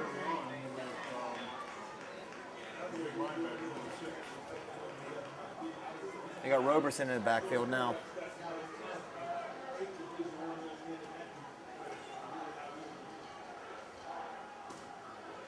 Roberson gets the ball, tries to get to the outside, and Gateway is there. Roberson breaks some tackles and does a nice job of picking up 3 yards, and really should have been held for no better than no gain. And the Indians have a 2nd down and 7. The Indians certainly not in panic mode. He ran a long way to get that 2 yards. That he did.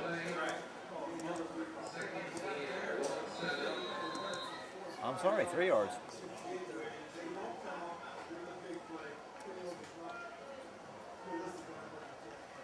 And back to the first half, it went by quickly. Gateway had the ball 3 times, the Indians 3 times. Gators 2 touchdowns, the Indians a field goal. I think the play really, to look back, changing the first half, was the 2nd down and 5. Moultrie over the middle, unable to hold on to it, smacked as he got it. Moultrie looked like he played a little bit of D-back on that one, knocking it away from the Gateway defender. That or he saw the hit coming. He got hit as the ball got there and separated him from it. It's incomplete, but the Indians are getting that over the middle. But I think to look back to the first half, the play that I think really turned things around was the Indians had the 2nd down and 2nd and goal from the 5-yard line after Washington had picked up 3 yards, 5 yards, 5 yards, 5 yards, and then they go to a rollout pass and Whitaker gets sacked back at the 10. Next thing you know, you pick up 2 and you get a field goal. I mean, you had Gateway on the ropes. We what? I don't know. Whitaker, straight drop. And he is just leveled. Tyler Cole saw him coming across the line. He'll be dropped for a 2-yard sack. And Whitaker, he needs to get that head clock. 1, 2, 3, get rid of it. Gets the sack. It's 4th and 9. Faraka will come on to punt for the 2nd time in the half. First 3 and out, second 3 and out of the game. First one coming in the last drive.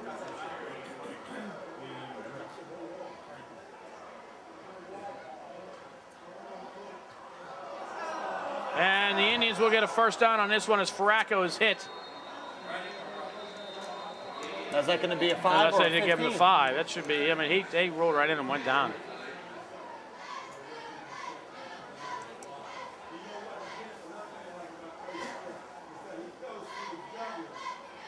Should be the 15-yard variety. It wasn't just merely run into him. They took him out. It is the personal foul, a 15-yard penalty.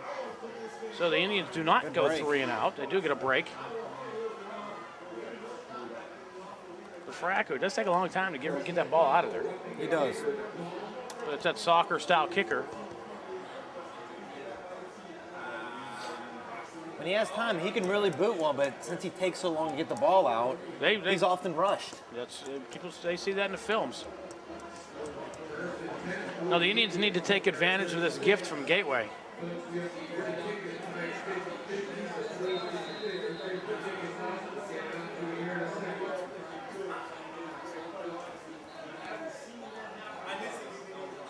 Now, the Indians really have to take advantage of what's going on here. And the Indians call a timeout. Phil Morford was in at quarterback. I wonder if Whitaker's a little bit hurt after taking that smack on the last play. I don't know, but the Indians call a timeout. 6:41 to go. 3rd quarter, 21-3. Gators in control. You're watching Penn Hills football on Comcast. Following the timeout, Morford still in at quarterback for the Indians. We saw Whitaker getting his left arm taped over on the sideline. Eiffel will go in motion left to right. Morford, a handoff to Washington, will get across the 35. And Gateway just starting to tee off on the Indians now. Gain of 2. They know they could be a little more aggressive. And the Indians will have a 2nd down and 8. You have an 18-point lead. You're not going to be afraid to put yourself out there to make a big play.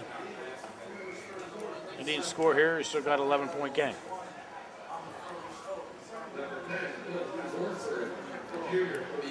Indians need to get into the end zone 3 times to catch up.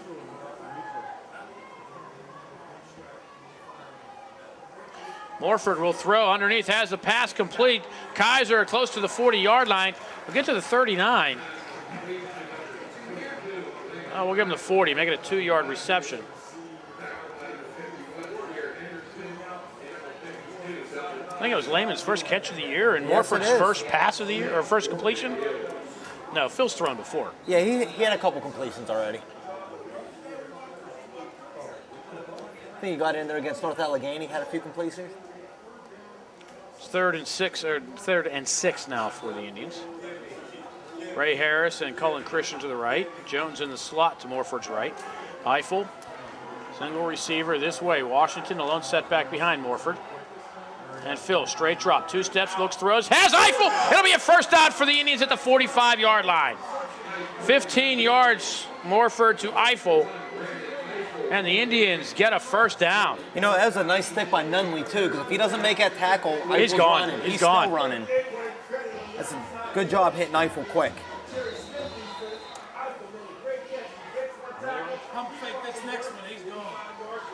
Yeah, I mean, you can credit Morford, too. That was just a 2-step drop. It wasn't even 3. It was 1, 2, boom. He got it out of there quick. Strong arm on Morford. Same formation. Jones will be further back in the slot. They're going to drop him in the eye. Jones will be deep in the eye behind Chris Washington. And the Indians use another timeout. 4:43 to go, third quarter. Gateway 21, Penn Hills 3. You're watching Indians football on Comcast. Third quarter, 4 minutes left. 4:43 left, 1 timeout. You know, I guess you got to make sure things are going right now because you need to score to get back into this game. But I think a lot of that comes into preparation, too. You have to be prepared for these situations. You can't just go out and waste timeouts. Miles Davis with a big hole up the middle will have a first down for the Indians. Davis will pick up 11. And another Indian first down, and there's an injured Indian back at the 47-yard line. Brett Allen? Brett Number Allen. It 76? is Brett Allen. Training staff will come out to take a look at him. He's down. Let's take a break. We don't need to watch this. 4:38 to go, third quarter. Indians trail by 18. You're watching Penn Hills football on Comcast. How many yards? Brett Allen being helped off the field. Not a good sign for the Indians. The 6 foot, 236-pound senior. He's putting a little bit of weight on that right leg now. He started not putting anything on it. Now he's trying to walk off. If he's putting weight on it, normally that doesn't tell you it's a knee. Might have just twisted his ankle. All that weight on Jeremy's shoulders over there. Poor Jeremy. That's not a little bit of weight. That's a big kid. Yeah. I mentioned 236 pounds. And might I say, he's an excellent CAD student. A lot of good kids on that side. But then he has an excellent CAD teacher. You don't have them? Funny. Yeah. Washington will move out in the slot to the left of Philip Morford. Morford, quick drop, look over the middle, and the pass picked off. Washington wasn't looking. And Gateway will have it at the 38-yard line. Dondi Kirby picks it off. Looks like Morford tried to put a little bit of touch on that ball, but the receiver didn't turn around. The Gateway D-back did. Yeah. And believe it or not, that's the first turnover of this game. It's a much different story than the first time they played. Gateway having 6 turnovers, 5 in the red zone. And there really haven't been that many penalties either.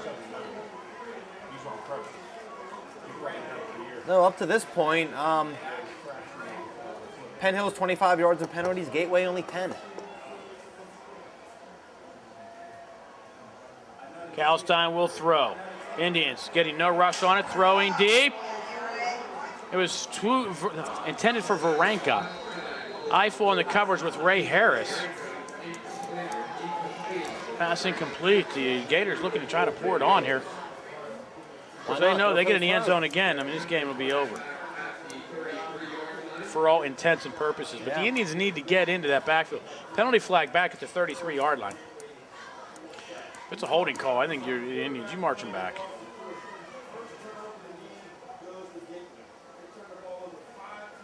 Personal foul, roughing the passer against the Indians.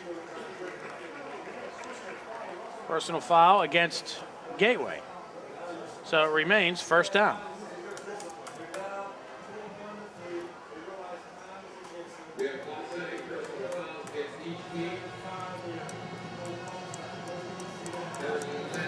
So, one timeout. So the incomplete pass is erased.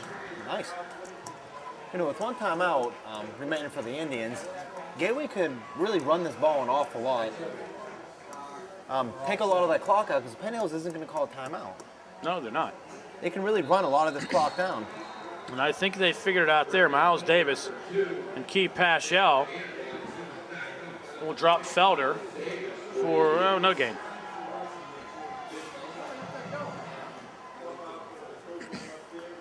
Man, if you're Gateway, just let the 25-second clock wind down on each play.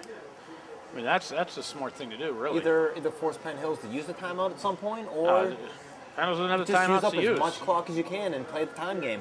Play the clock, not the You game. got to play the clock. You know, Penn Hills calls the time. They only got one left. Yeah. So, I mean, just play the clock.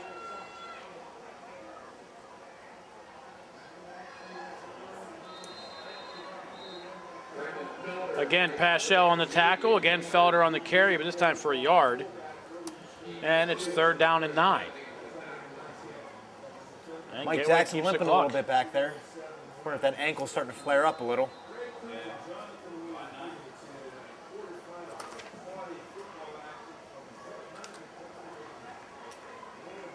Unte's in now. That's right, James Unte. Excuse me, Unte James. It's with them first name, last names. Unte. Calstein with the play action. Donald coming in quickly. And this one too high. Unta almost able to intercept it. And it'll bring up a 4th down for the Gators. And for the first time tonight, That's the punt. Gateway will punt. This is the Aaron stand. Donald was coming. He looked like he got blocked in the back. Yeah, it did. 'Cause he went down. But Normally when you get that's blocked complete. and you land on your face, you were hitting the back at some point. Eiffel to the near side. Corey Jones to the far side of the field. The Indians could use a nice return here. Get some nice field position. That's a nice And the punt. Indians will let this one bounce, roll. The Indians will get it inside the 5. They'll have it at the Down 1 yard at the line. 1. Things aren't looking good. The Indians can't catch a break here tonight. That had to been what, a So the 15-yard Indians, roll? they away let from it the hit one? it. They let it hit at the 20 and roll. I mean, why not just go fair catch it at that point at the 20? If you can let it roll into the end zone, where are you going to get the ball? At the 20. Right. If it doesn't go into the end zone, where do you get it? At the 1. Yeah. The fact they're going to give them the 2 yard line. Gateway has a 97-yard drive tonight. Well, the Indians top it with a 98-yarder right here. They have a 17-yard pass. Why not top that with a 98-yard pass?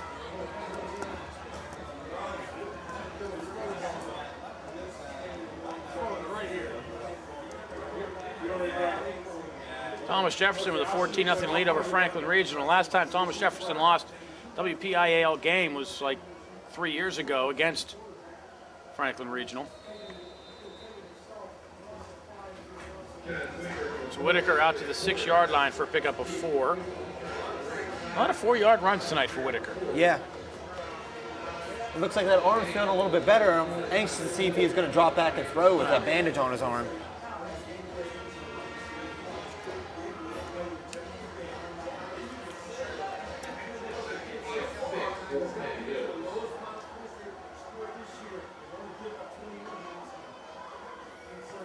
Lehman Kaiser will have a first down, loses the football. Gateway has it, and they're coming the other way. Penalty flags There's back gonna be at the a block in the 27-yard back. line. There's 3 of them back at the 25. Looked like Tyreek Turner got blocked in the back, but that's not going to eliminate the fumble. It looked like Lehman just dropped it. He didn't really get hit. It was 19 yards. Indians get a first down on the play, but they lose the possession.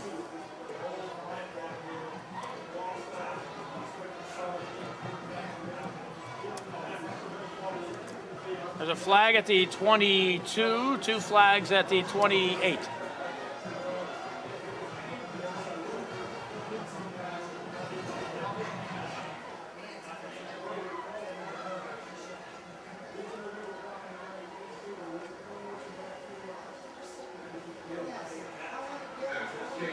So they'll get it at the 38-yard line. Second turnover of the half for the Indians. So the block in the back turns out to be, I don't know, about 20-yard penalty? He went down about the 10-yard line. Was that close? Yeah, they brought him down about the 10, and they're going to mark him back to the 38-yard line. So in essence, a 28-yard penalty. But officially a 10. But, I mean, you look at Kaiser, he had a hole. He was away. I don't know if he got hit from behind, but It didn't look the way the ball like flew out. It looked like he just dropped the ball. And it flew right up into Sean Brisker's hands, and he just took it running the other way. It was like almost a lateral. Moultrie will stop Felder for no gain. You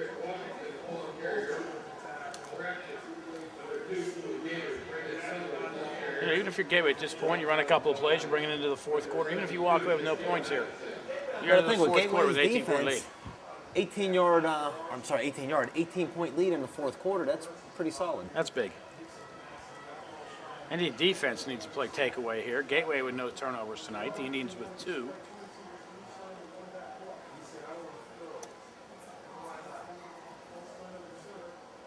Felder again into the line. Miles Davis is on top. First man to hit him was Mike Airgood.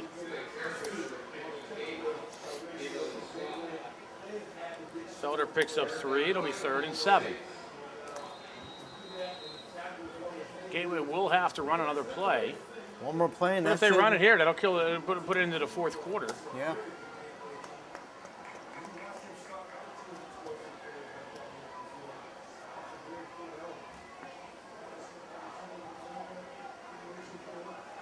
Calstein's going to throw, sets up the screen. This side, Felder looking for somewhere to go, and the They got Indians a close roughing. quickly. There's going to be a roughing the passer call back. Is that Aaron back there? No, it's Mike Airgood.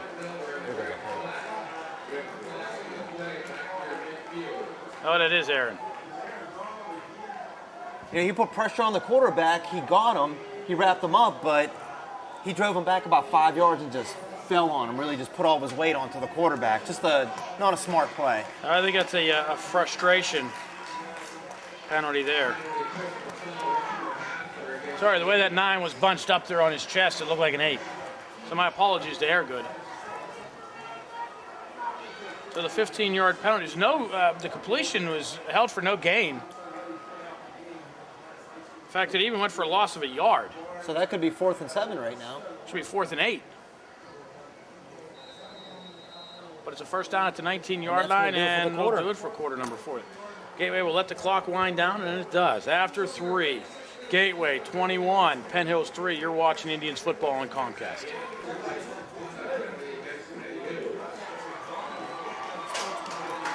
Fourth quarter for you. The fourth quarter even gets underway. An unsportsmanlike conduct call against the Indians as the teams were walking the other direction.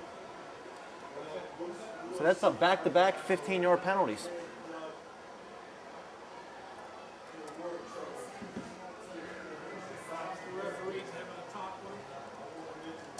I think somebody goaded Aaron Donald into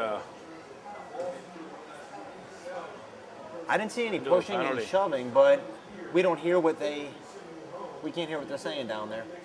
They always catch the second man. Absolutely. It'll be 1st and goal, Gators. Looks like the officials are warning both sides here. Keep it clean for the rest of the game.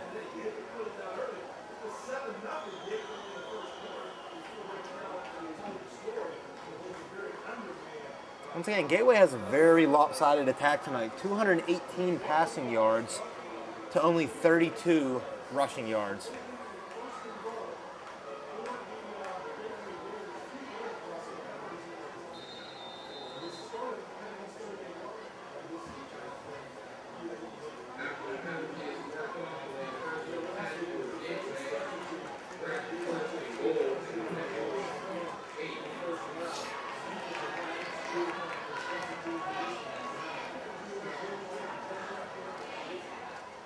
Felder up the middle, inside the 5. Fights his way to about the 3-yard line. And lots of penalty flags coming in at the end of that That was one. on Miles, gave the fullback a little extra shot there.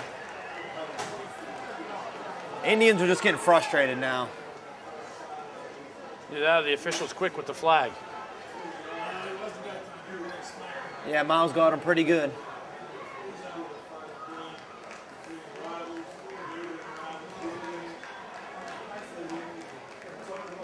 So a 1-yard penalty, and it's 1st and goal.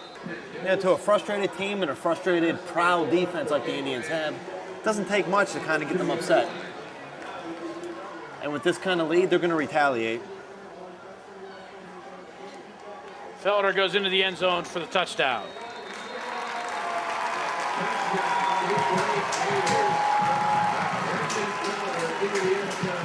Touchdown coming with 11:30 to go in the game.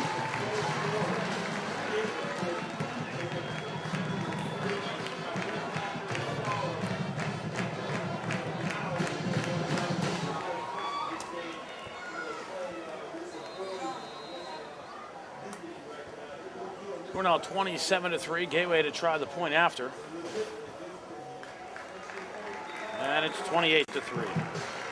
11 and a half to go in the game. The Indians way behind. You're watching Penn Hills football on Comcast. Gators go 38 yards, extend the lead to 28-3. This kickoff will be taken at the 11-yard line.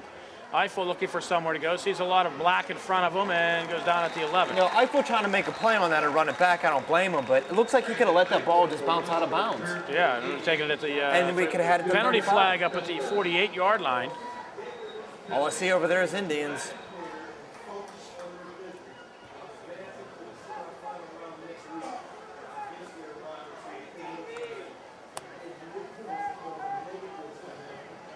Officials are talking it over. Yeah, the ball, he took it right on the sideline. The ball goes out of bounds. They get it, what, the 35, 40-yard line? But, you know, he's a senior. He wants to play. He wants to do something to help the team. He wants to try to get a spark, get him back into it right now. Right now the ball's at the 12-yard line.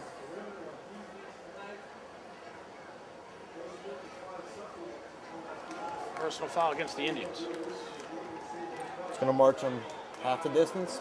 Start at the 6. Personal foul against Penn Hills. It's 3 personal fouls in the last 4 plays for Penn Hills. Indians 1st and 10 from their own 6-yard line. The coaches don't seem happy about that one. I mean, they'll admit the other ones, but whenever they don't think it's warranted, they'll let the officials know.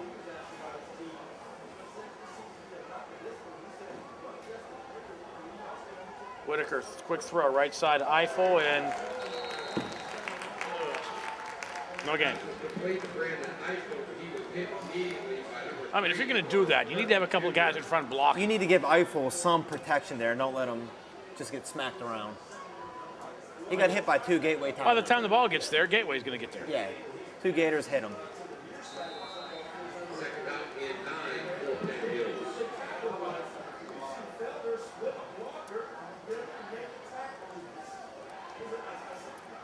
Eiffel will split to the left. Cullen Christian is going to make his college announcement on Tuesday. Off to the left. Whitaker, option. Nice tackle. And Chris Washington out to the 9 for a pickup of 2. And there's a hurt Gator. Delbert Tyler probably took a knee to the head. So let's take a break. 10:29 to go. Gators way in control. 28-3. You're watching Indians football on Comcast. Harrison there now.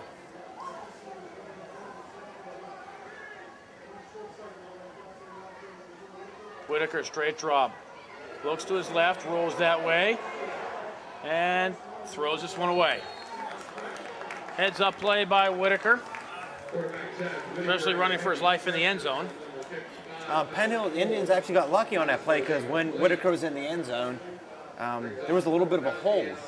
I saw a Gator jersey kind of get tugged back while he was in the end zone. That could have very well been a safety. You know, you can call holding on every play. Absolutely. That one I could see from here. The official just not in the right position.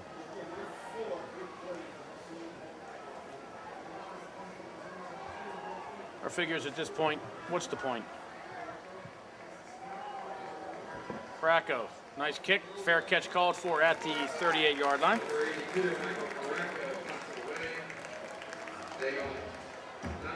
Everything just seems to fell apart here in the second half for the Indians. It was scoreless after one. First play of the second quarter after a Gateway penalty, a screen pass on a third and way long. Turns into a 72-yard touchdown pass. Faracco makes it 7-3 on a field goal, where we think the game turned on the 2nd and 5 play. A second and goal from the 5. We're going to talk more about that after the game.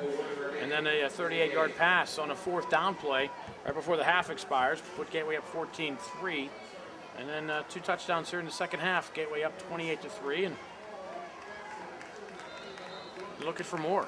Shaq Madison in on the tackle.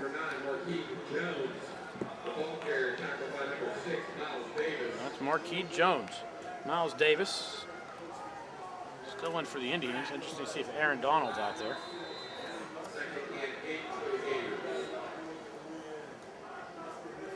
Aaron is out there. With Aaron and Miles, those are the ones guilty for their recent personal fouls.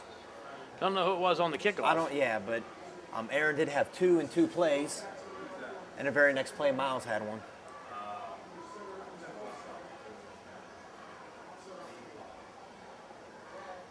Marquis Jones again.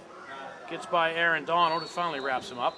Aaron got a big handful of them, but just couldn't hold them.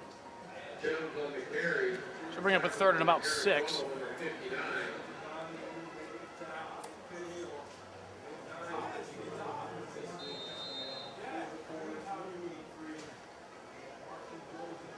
The 3rd and 6 with a 25-point lead. Interesting to see if Kalstein throws. I mean, you would think they just run the ball, take this clock down as far as they can.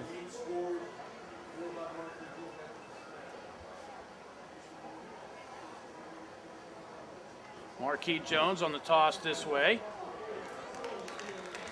Eiffel will make a tackle in the secondary at the 26-yard line, but not until he picks up a 1st down. Needed 6, got about 7.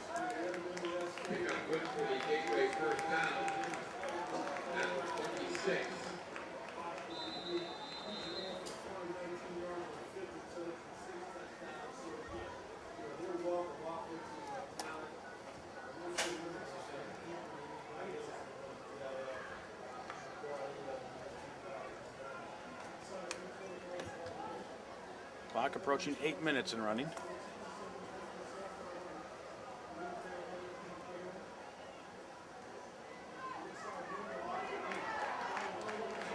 Ray Harris comes up to finally break down Demond Haynes. Ray Harris trying to make a good play on that ball. He wasn't really going for the tackle. He's trying to rip that ball out of his hands. At this point, you'll give up a couple extra yards to try to rip that ball out.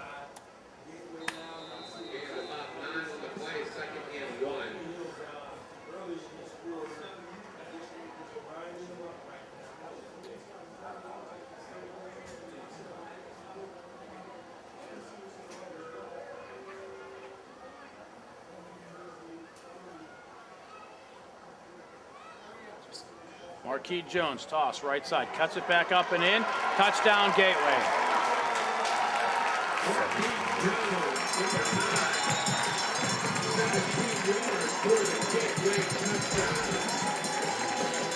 Jones, the 17-yard run.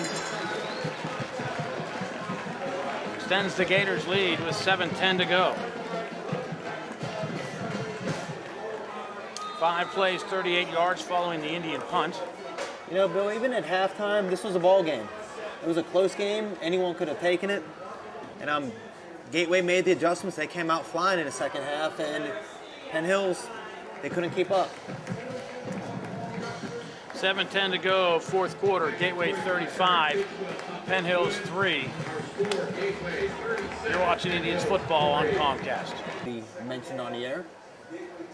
Like in my homeroom, James Davis always comments about how good of a job Mr. Navari does I pay on the him. announcement. I pay him for that. So I've heard.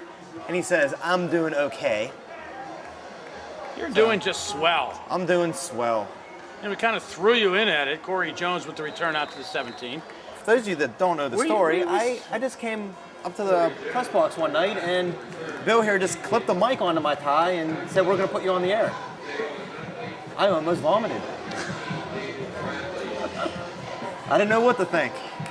You know, it's been an adjust. I had Bob Orquist used to do color for me up here, and he moved over to when MSA started up. He does play-by-play for the MSA Sports Network now. And Bob was fabulous at color. They haven't had a color guy since, and let me tell you, it's not easy doing solo. Anything I can do to make your life a little bit easier. Take a back rub. Whitaker launches one downfield towards Jones. And a penalty flag comes in, and it could go either way, I think. It looks like Corey Jones just went for the ball, so He got his hand on the ball. You called him George Jones. Who did? You called him George Jones. No, I didn't. Yes, Corey you did. Jones. George Jones. Check the tapes. Oh, I'm watching that one. You said George Jones.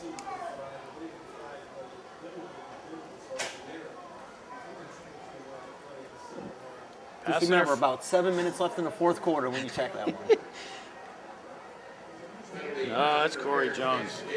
His brother Isaiah. I keep telling Michelle Jones, Corey's mother. I'm claiming I need his Social Security number. I need to claim him as a tax deduction.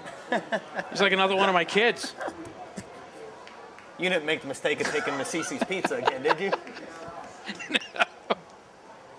No, he comes over with the boys after school. You know what? He's a great kid. I love him to death. I really do.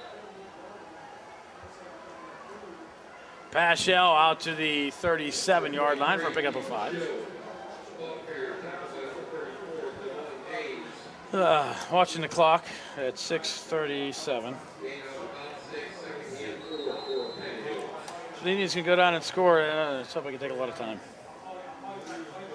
But no, I got Isaiah's out on the sideline, as we mentioned every week, along with my two, Joseph and William.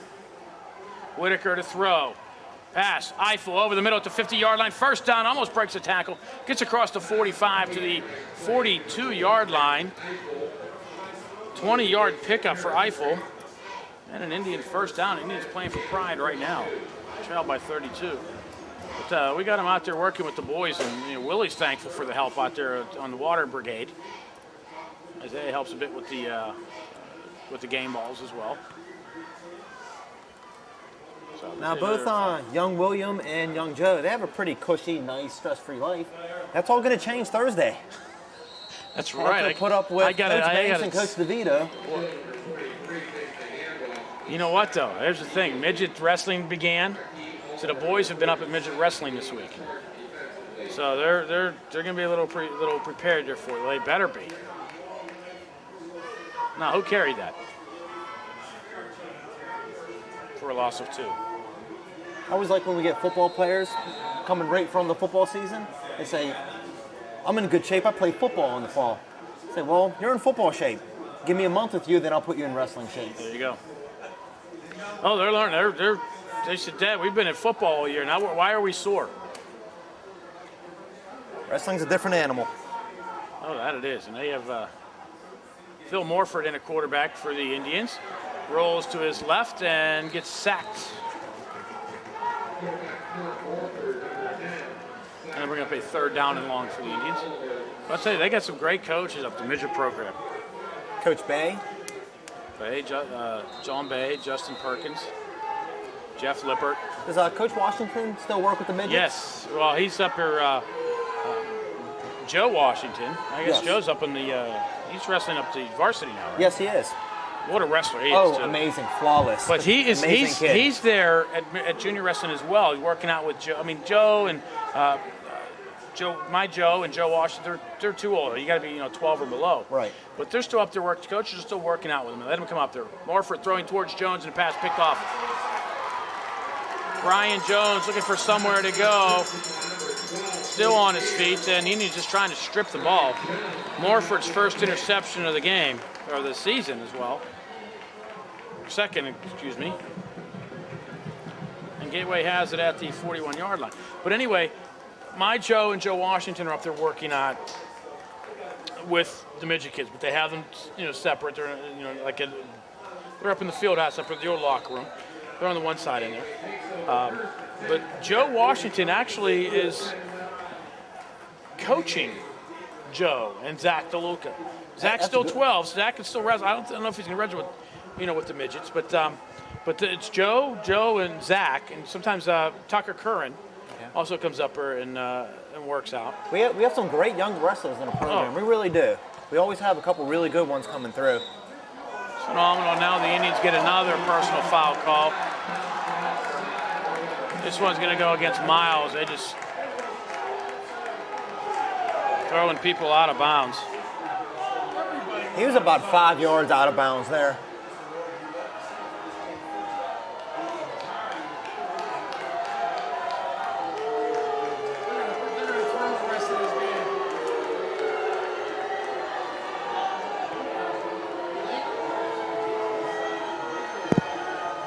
Yeah, I'm looking forward to seeing young Joe Washington at the varsity level. No, he's Coached him good. for 2 years. I've seen him lose twice in 2 years. You know, what's nice to see is that when he's up at wrestling and, he's out there with Joe, who's, compared to Joe Washington, Joe's in 8th grade. But he doesn't just go out and just throw Joe around like a rag doll and just pin him and say, look here, he's actually teaching him how to do anything, as well as Big Joe. Hopefully, they got Willie out over there as well. You'll have both of them out there. And then, I say about any coach that you have, whether you're coaching 5-year-olds or varsity high school, if you're a good coach, you're going to reach all those kids. So by some of these older kids going back and working with the young kid coaches, they're still learning a lot from those coaches, getting a lot of good one-on-one attention. Brian Jones in a quarterback for the Gators. Marquis Jones again loses the football. Still wanted, and the Indians have it. No, the Gators have it at the 27-yard line. I don't know how it jumped out to there. It just squirted out. Must be grease on that ball. That's the kind of game it's been for the Gators tonight.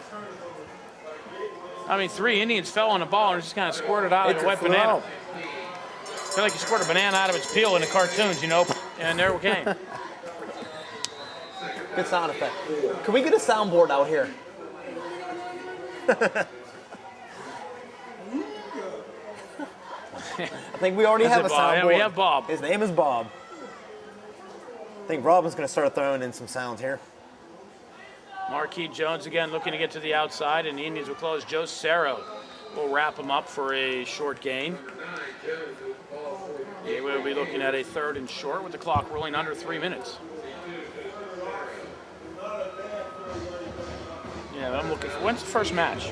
Our first match, I believe, is I believe it might be Gateway. When? I said when. What's that? When? December-ish, early December.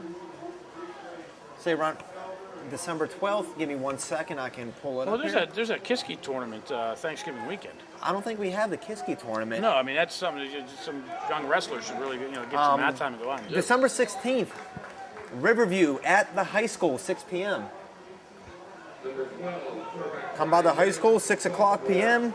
Wednesday, December 16th, see great Penn Hills wrestling stars like Zach DeLuca, the phenom, undefeated 7th grader from last year. Wow, that's a few weeks. Well, that's a lot closer than you think. December 16th. What's today? That's a month away. Yeah. We just added McKeesports to our schedule for only this year, 6 weeks till Christmas. which is No, my not birthday, even. believe It's it or like not. 5 weeks for Christmas. No, I don't believe it. 5 weeks until I turn 31. You pup.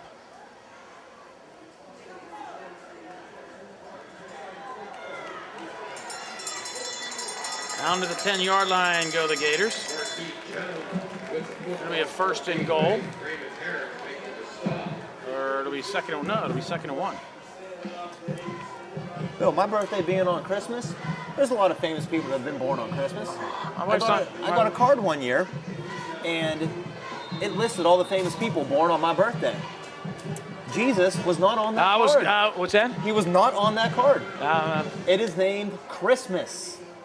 And he was Jesus of Nazareth, I believe. I was ready to say, where on the card was he listed? He was not listed. Championship formation for the Gators.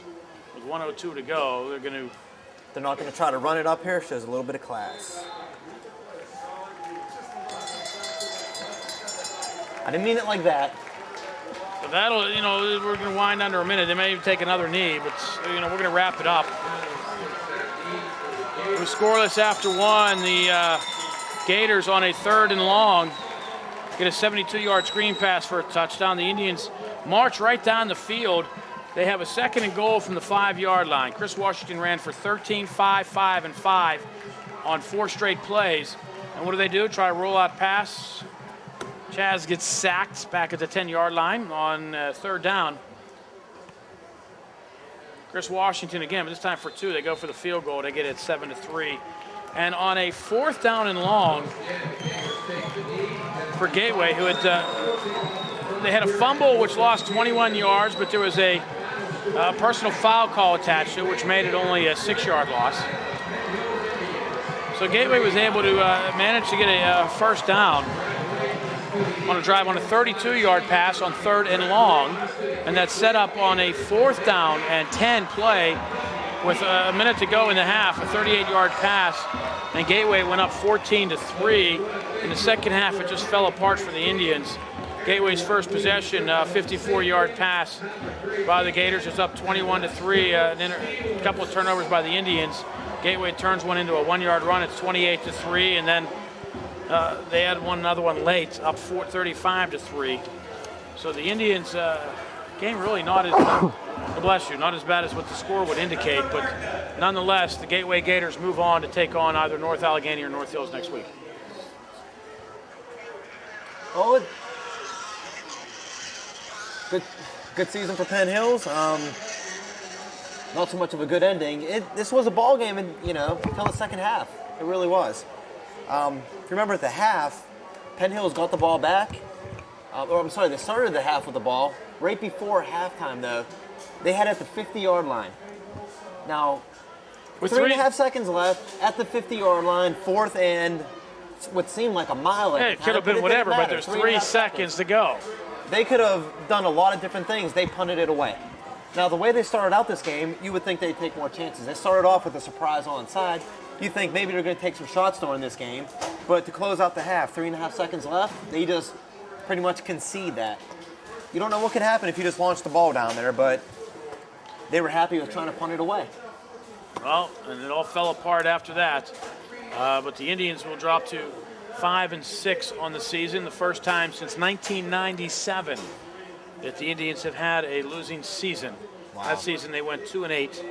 This year the Indians are 5-6. Only the second time in 16 years that I've been doing this for the Indians that they have not had a winning season. But nonetheless, the kids showed a lot of character, a lot of class this year. Had a lot of fun. I really enjoyed it this year. A lot of great kids. I mean, it's going to be interesting to see where some of these kids go to college. Where, some of the kids that really came on late, like Chris Washington, Ray Harris with a tremendous senior season. He told me he was getting some looks from I think Gannon, Duquesne, and W&J. I told W&J at $30,000 a year they wanted you to go play football. Go play football at W&J. Absolutely. But I'm surprised that some of the bigger schools aren't looking at him as well. But I think maybe will. But he had one. He had a play this happened and almost had an interception, bounced off his hands right into a Gateway Gator. But that's the kind of night Gateway had. And that's what happens to the good teams. They get the breaks like that. You look at someone like Ray Harris, who didn't contribute much last season.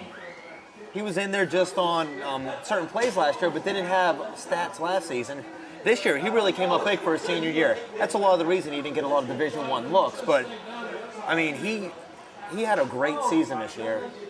Oh, absolutely. And, any college that gets him to play ball for him is going to be a lucky college. And he's smart. The thing about Ray is he's smart. He is. He's got the noodle up there. And you really, you got to have the noodle, the gray matter to play this game. And Mike Jackson. He really does. Mike Jackson, another one that really season. came up this year. Looking forward to a lot of kids who are coming back. Next year. Obviously Chaz and Phil, the quarterback. Quarterbacks will be back. Next year. Vince Pampino will probably be punting. You can get on the list. I'll tell you who else I'm going to be looking forward to seeing next year is a freshman on the team. Denzel Sherrill. Oh, okay. Played for the Bantams last year. He's a 9th grader. And unfortunately, Tucker, his football career is over.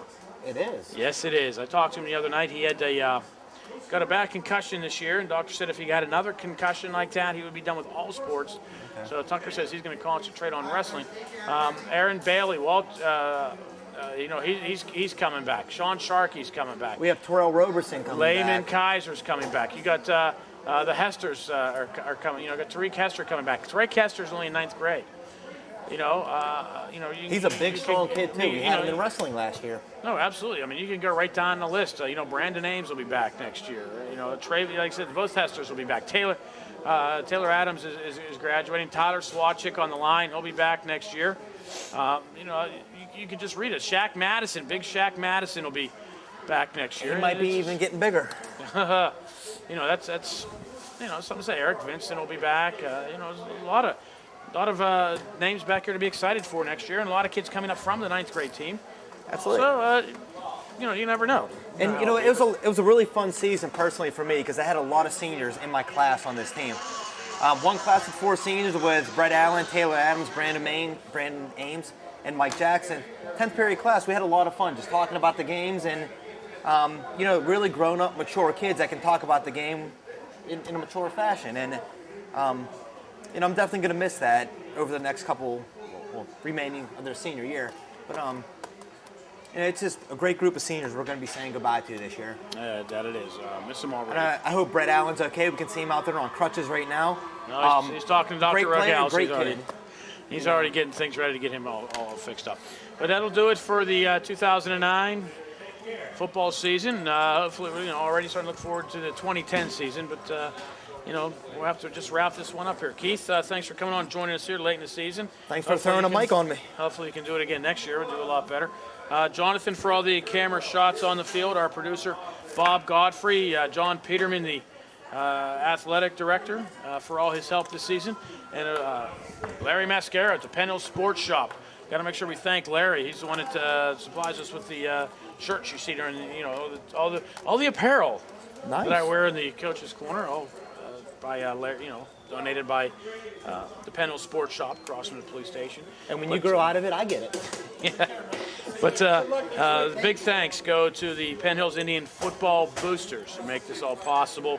So, if you see, you come to a game, do the 50-50 and whatnot and everything else, that goes to the Penn Hills boosters, which helps bring you our broadcasts each and every year. And can we also throw out a special thanks to the Penn Hills band boosters who, during every home game this year, brought us food and water and drinks.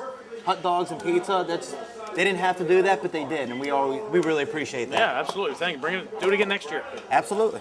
Do it next year. Once again, the final score here from Norwin High School Stadium. The Gateway Gators 35, the Penn Hills Indians 3. I'm Bill Navari. That'll do it for this season of Penn Hills Indians football. Thank you for watching Big Red Football here on Comcast.